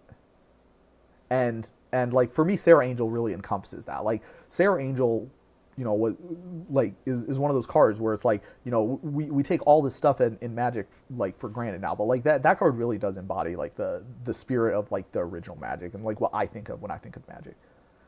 Favorite deck from Standards Past. Okay, I'm gonna get a lot of hate comments for this one, probably Stoneblade. Back when Stoneblade was you know, the one with like Stoneforge Mystic and Jace the Mind Sculptor and like that was my favorite and unironically my favorite standard format of all time. Let's see, how long was I a player before I wanted to judge? Okay, now that's a great question. I actually was playing for about a decade before I became a judge. Like I've told this story like a few times, so I'll tell like the short version of it here. But like, you know, basically like a lot of my interactions with the judge program back when I first started playing were negative, so I didn't want to be a judge. In fact, I like actually had like actively disdaining the judges that I knew and like the judge program in general. And so like it took a long time for me to overcome that. And so that's one of my biggest things with like the YouTube channel and that the you know, like my public appearances is I really want to help, like, you know, because I'm not blind, right? Like I saw all those like hate comments on Reddit about how like the judge program sucks and like judges in general suck and like, you know, like this shouldn't, you know, X situation should have been handled better, which, you know, like the player has like a real legitimate point there. You know, one of my major goals being like a public figure who is a judge is to help show people that like there's more to it than that. And there are like people who are out there who are like legitimately, we really do want players to have a good experience. And you know, part of what that is like being the bad guy sometimes. And sometimes we screw up and therefore fall short of our goal that we have to help people have a good experience. But like, yeah, like that's one of my major things that I try and you know, make this channel all about. Legendary Merit Age in the future, yeah, maybe. Took me 5 years before I understood layers, AppNap, etc. I have like an advantage though, because I like studied the rules a lot. Like, you know, personally, that's something I like thought was interesting, and I had like a lot of time doing that sort of stuff. Sarah Angel, Citizen Kane, that's a good comparison. Yeah. Is there any funny ruling that I can come up with from the new Kaido Planeswalker? I'm sure I could. I haven't read it yet though. First or fondest memory of the game of Magic? I'm trying to think like what like the earliest like I remember is playing in the putt back room like with like half a dozen other people was big for me. Like, you know, I'm like a stereotype nerd, right? Like I didn't have like a lot of friends growing up, going through high school. So like just being in a room with half a dozen other people who were like all interested in the same thing as me was like kind of a new experience. So I'd love to see fragmented game loops covered by a daily ruling video. I found an old podcast where we discussed these with Academy Ruins. It comes up quite often in 3-card blind. You know, that's an interesting point. And if someone like from the 3-card blind community wants to like help me understand stuff more, I would definitely be down to do like a series of rulings like that where I talk about like what the like relevant stuff is. A lot of the questions that people ask me is like kind of dumb. In my like, you know, like not dumb, but like, you know, it's obviously never going to happen. So like if I have to spend like an hour of my time trying to come up with an answer for this, and the only reason that I'm coming up with an answer is because like, you know, some guy thought it was a cool ruling, like, you know, sorry guy, but like I'm not doing that. But if it's like a legitimate ruling, I'll like put research into it and like try and figure out what the actual answer is. Callblade, one of the best standard formats, truly a person of culture here. Those days, Stoneforge Mystic only fetched Cauldra and the hammers. Yeah, it's very sad. You know, Cauldra Complete is fine, I think. Batterskull, unfortunately, got power crept a little bit too hard, but Cauldra Complete's a fair one now. 3-card blind community actually judges the fragmented loops cases wrong, declaring them as ties instead of forcing action. You know, maybe again, like I'm not like familiar enough with the community to really say competently about that. What level judge are you? So here's this is a dirty secret. I'm not a certified judge by any of the judge certifying organizations right now. The highest I've ever been is level 2. If I really you know, I could probably become a level 3. My rules knowledge is certainly there. My like involvement in the community is probably there, and like, you know, various other stuff you know, is probably there. So real talk, I could probably get to level 3 if I wanted to like make a push for it. But that's again like a lot of work, and you know, there's other stuff I could be doing a lot of work on. Let's see. What card released in the last 2 years do I most want a Judge promo version of? One Ring, because that would solve a lot of problems, I think. What frame design would you want for it? I think they've done One Ring as like a old border. I think one of the treatments probably was like that, but if not, then that. Otherwise, just like a normal modern card frame. I think judges are the coolest nerds out there, and in fact, they're the people who have a great understanding of a game that we spend thousands of hours in. Thanks so much. Always been so interested in 3-card blind. Just seems like such a difficult format to get into. It's one of those things where, like, you know, if you like look at the metagame videos, and the YouTube channel really helps make it a lot more accessible, I think. I really like, you know, and appreciate whoever it is that does that YouTube channel, because that does make it a lot more reasonable to get into it. Scandal, yeah. My wallet is tired, boss. Yeah. Last ruling that I was present for that even the head judge didn't have an answer for. That's kind of tough to say. You know, like, cause like, here's the thing. If I know the answer to a ruling, then, you know, the head judge generally knows the answer to the ruling, because, right, like, they can just be like, hey, Dave, what do you think the answer is? And then I say, and then, like, you know, I usually have enough like CR experience that I can like look up the specific rule that like says that I'm right or wrong. So, you know, that is kind of, I can't remember the last time like there was one where there was like genuine confusion. There was one I remember that was Manland plus Not Dead After All. And that was one where like a lot of people got the ruling wrong, and like someone was talking about it and I overheard, and I was like, well, you know that it actually works like the other way, right? And they, you know, a lot of people like had to like, you know, so that's maybe one. And you can look up. I think when I made the video of it, it was Not Dead After All plus Reflection of Kiki Jiki that I'd covered. So yeah, there you go. Not in the ban the One Ring camp. No, I was, but like, you know, if they released a judge promo version of it, then they might not have to ban it. Who knows? Is this stream being saved? Yes. Any good expletive show event stories? Yeah. Here's a great story. Who remembers Charlotte? Who remembers the modern Grand Prix in Charlotte, where around like round 3 there was like an hour break, and like the tournament like completely broke, and they had to like manually enter in all the results from the first 3 rounds by hand. That was a good, that was like a you know, the biggest one that I can think of off the top of my head. And I was not judging at that event, thank goodness. So I was not part of that. I had like 2 friends who drove down there and they like messaged me about it, and they were like talking about what was going on, and I was like, holy crap, I'm so glad I dodged that bullet there. Oh my goodness. Yeah, that was pretty rough. Let's see, I seem to be putting a lot of focus on the why for people want to be judges, but my reason for wanting to be one is so that I can wear the cool jacket. That is a good reason. Hey, you know what? Like, here's what I think. Like, if you want to be a judge because you want to be part of a community, that is like a legitimate reason to want to become a judge. And if that's the case, then that's. But like, I in my experience at least, a lot of the people who have that kind of a reason are already like, maybe they're part of the judge community already, but they're maybe not officially part of it. They're like have friends that are judges, and they want to officially be a judge so they can like be a peer with that person, if that makes sense. Which I guess that's a very reasonable thing to do. I would discourage someone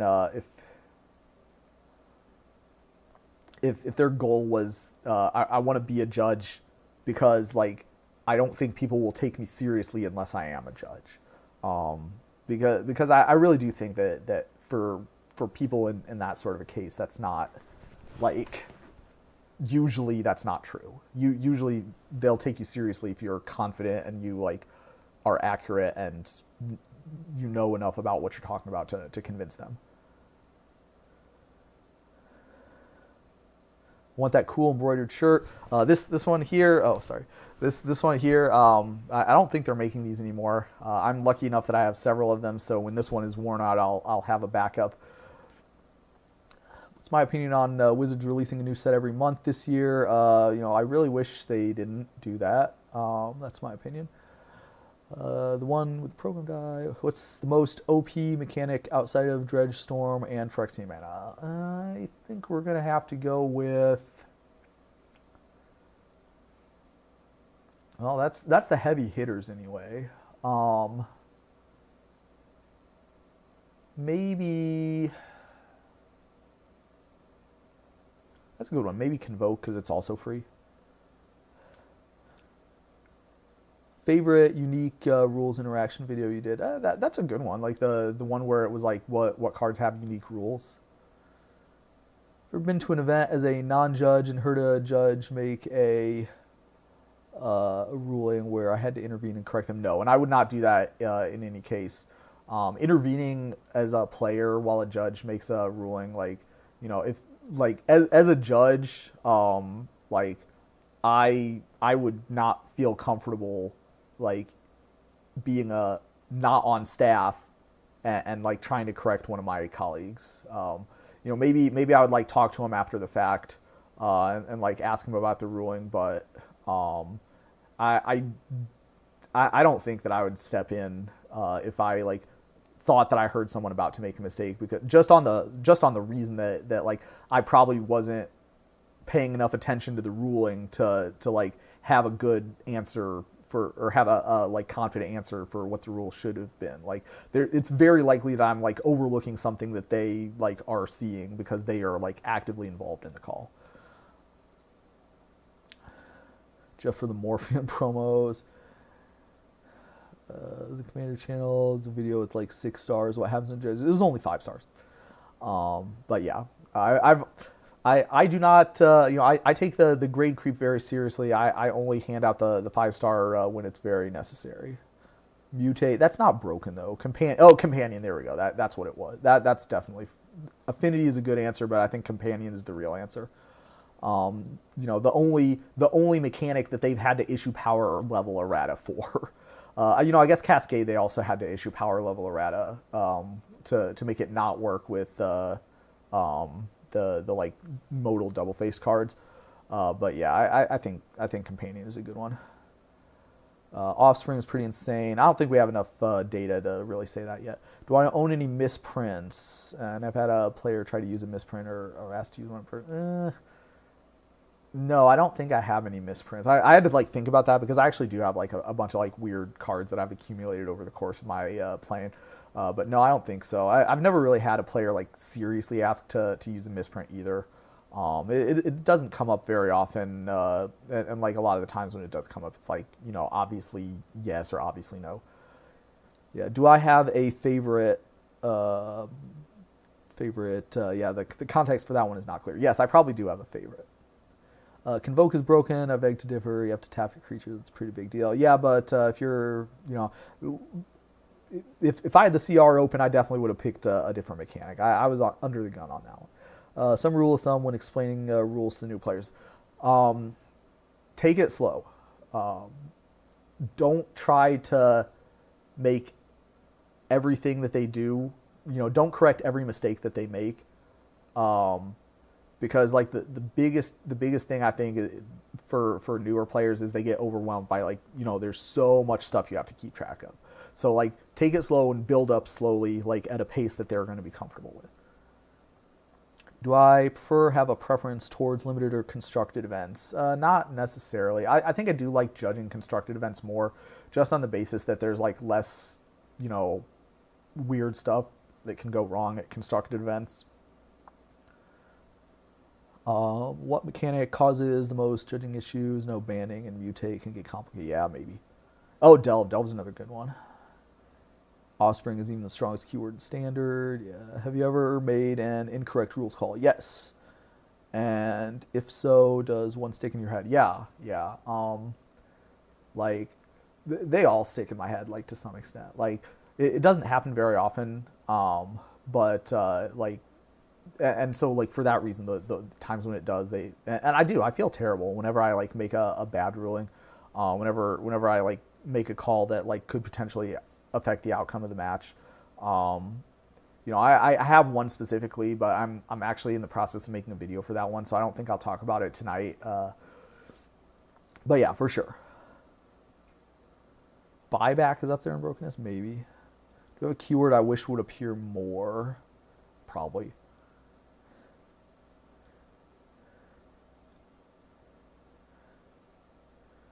Part of the game design goal is to make things more complex and cool, but not too confusing. Yeah, and that's a very, very interesting thing. Like, so like, there's a difference between like complexity for its own sake and complexity that's necessary, right? Like the layers are necessarily complex. You need a complex system to do all the stuff that the layers needs to do. But at the same time, like sometimes I think that they make mechanics more complex because like the flavor, and back in the day there was a rules manager who actually had veto power over some of that stuff. I don't think that's really necessarily the case anymore, but it'd be pretty cool if we could go back to that day. Let's see, what's my dominant lung, left or right? I'm assuming it would be my right lung because that's probably a little bigger, but I'm not sure. What tips do I have for mentoring other judges or people who want to become a judge?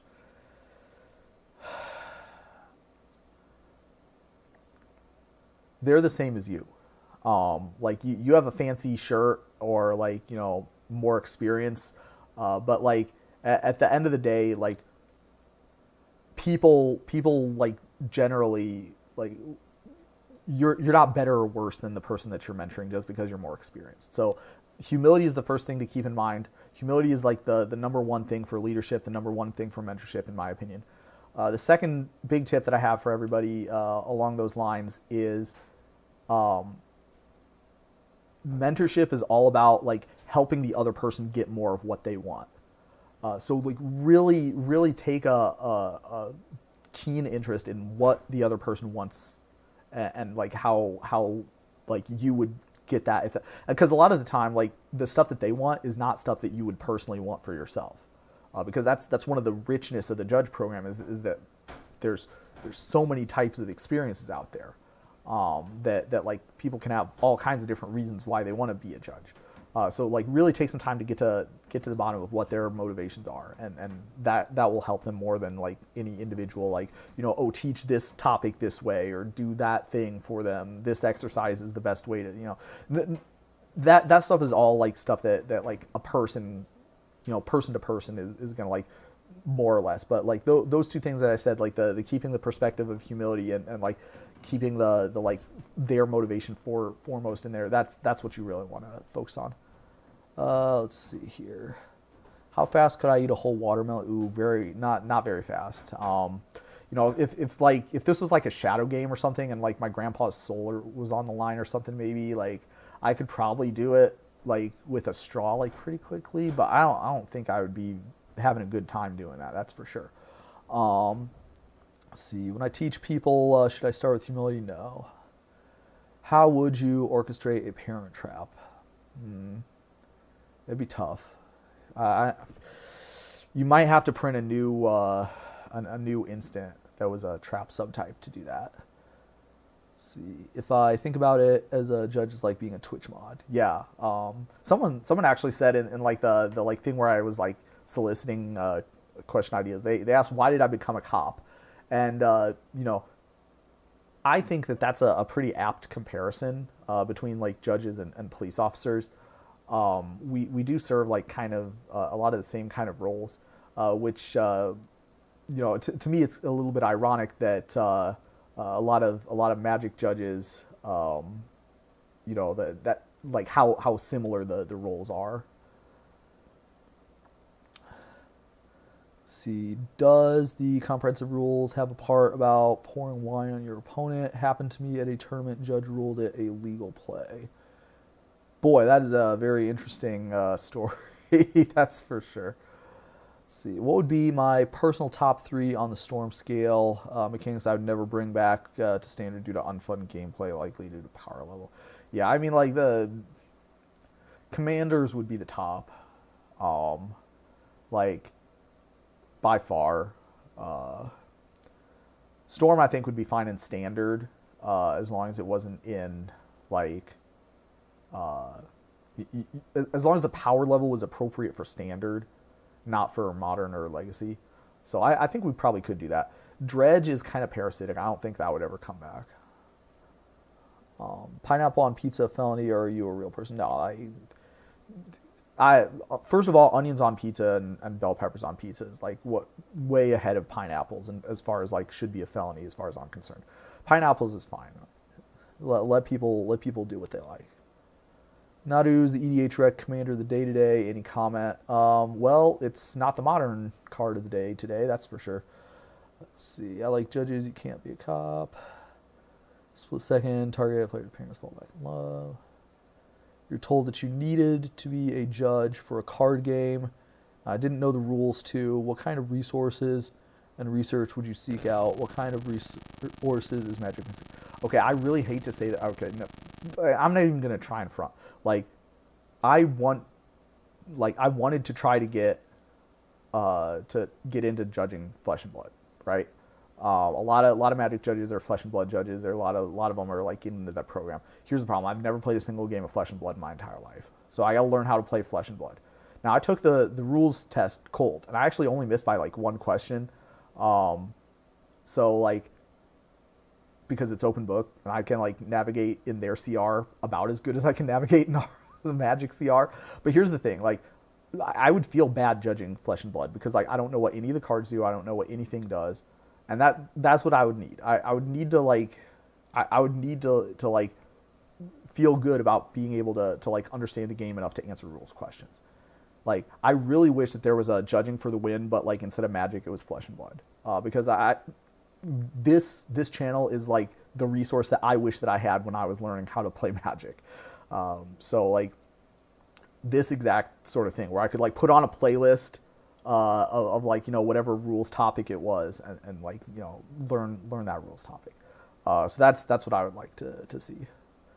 Many rules that I wish that I could reword. Yes. The one that says that Blood Moon making something a mountain also takes away all of its abilities. And, I think that should not be part of the CR. That should be part of the cards text.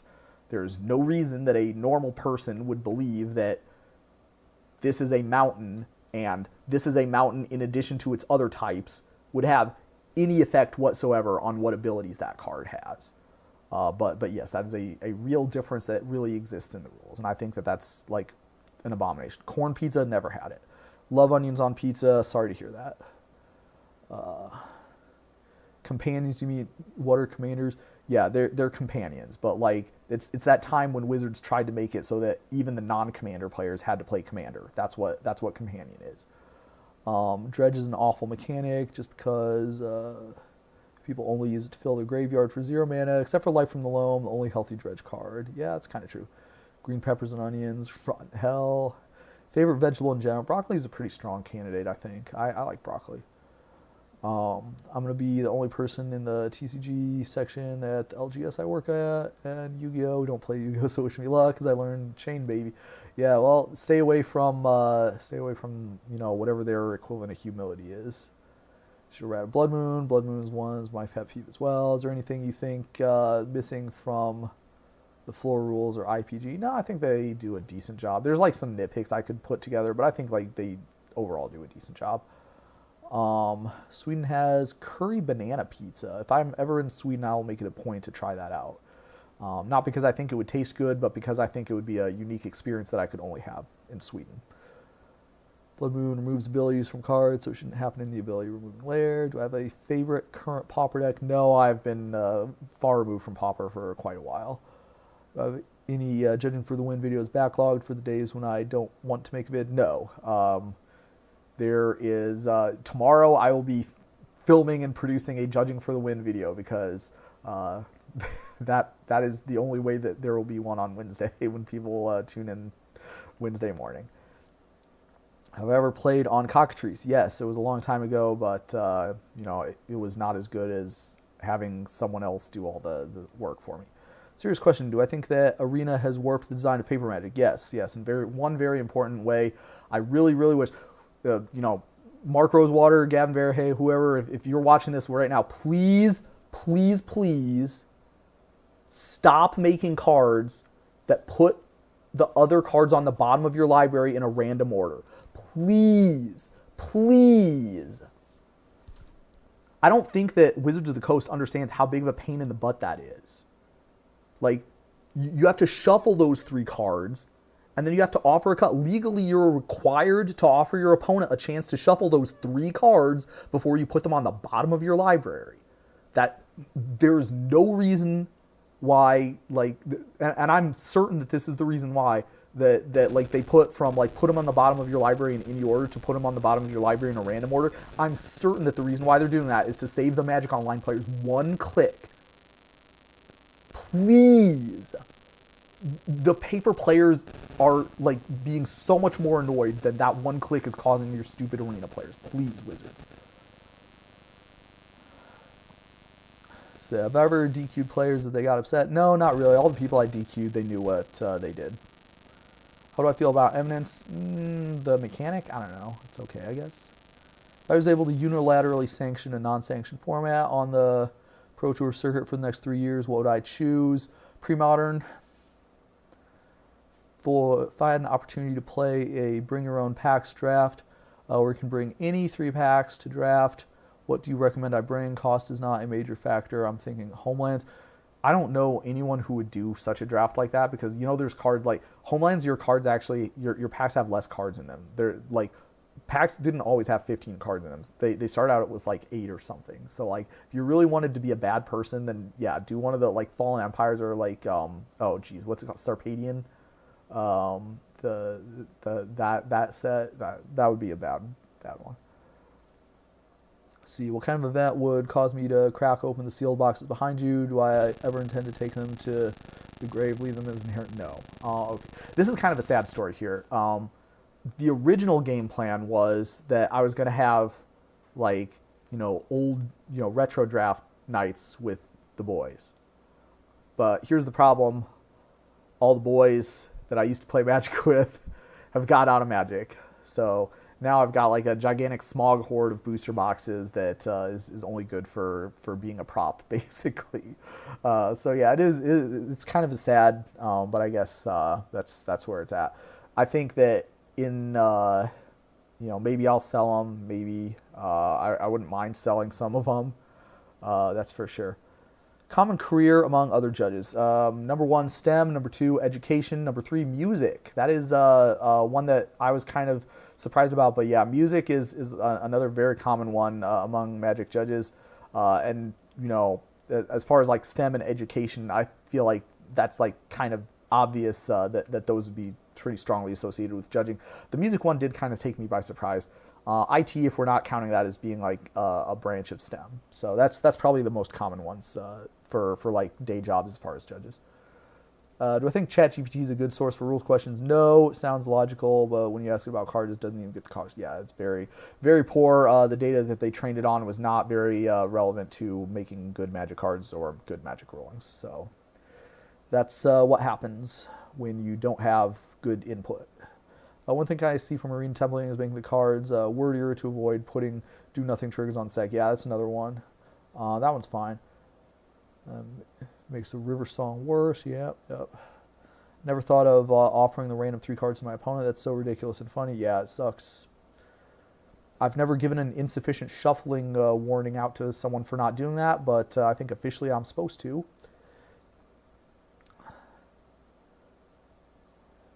Three desert island candy bars. Whatever the biggest ones were, so they would like have the most nutrition content. One of the ones with peanuts in it would probably be a good choice. Do I have a favorite flavor text? Yes. I have a few favorite flavor text. I already talked about OG Wasteland, so I'll talk about another one that has a very near and dear place to my heart, which is Tectonic Edge, the OG Tectonic Edge. Da Di, Woman Zaidong Yewe, Da Di Ye Zaidong.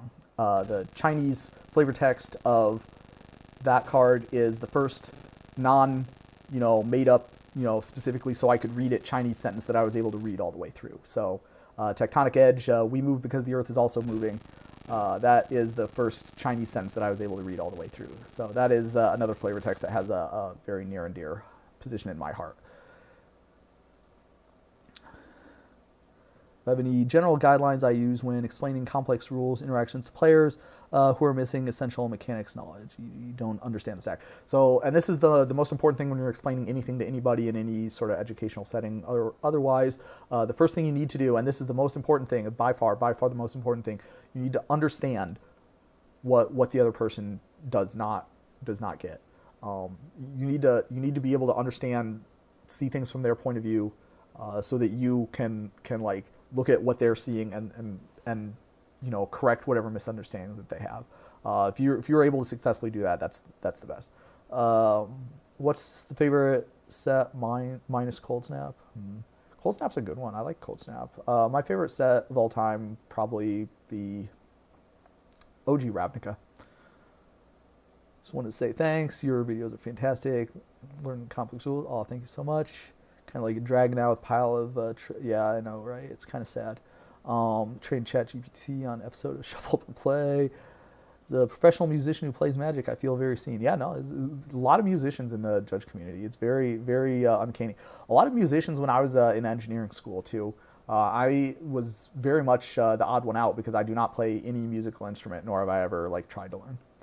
Quick question, in a Comprel, player does this and that. Yep, we will talk about those questions in a future episode. The bottom random cut offer being refused is a rule violation too, right? No, it's listed as insufficient shuffling. One of the examples in insufficient shuffling is if they don't offer it, but you can refuse the offer. That's there's no reason for that. Favorite Dragon Lord from Tarkir, probably maybe Tarka, maybe Silmagar. Silmagar is my favorite one. Favorite printing of Stone Rain, the OG. Where did I go to college? Purdue, mechanical engineering.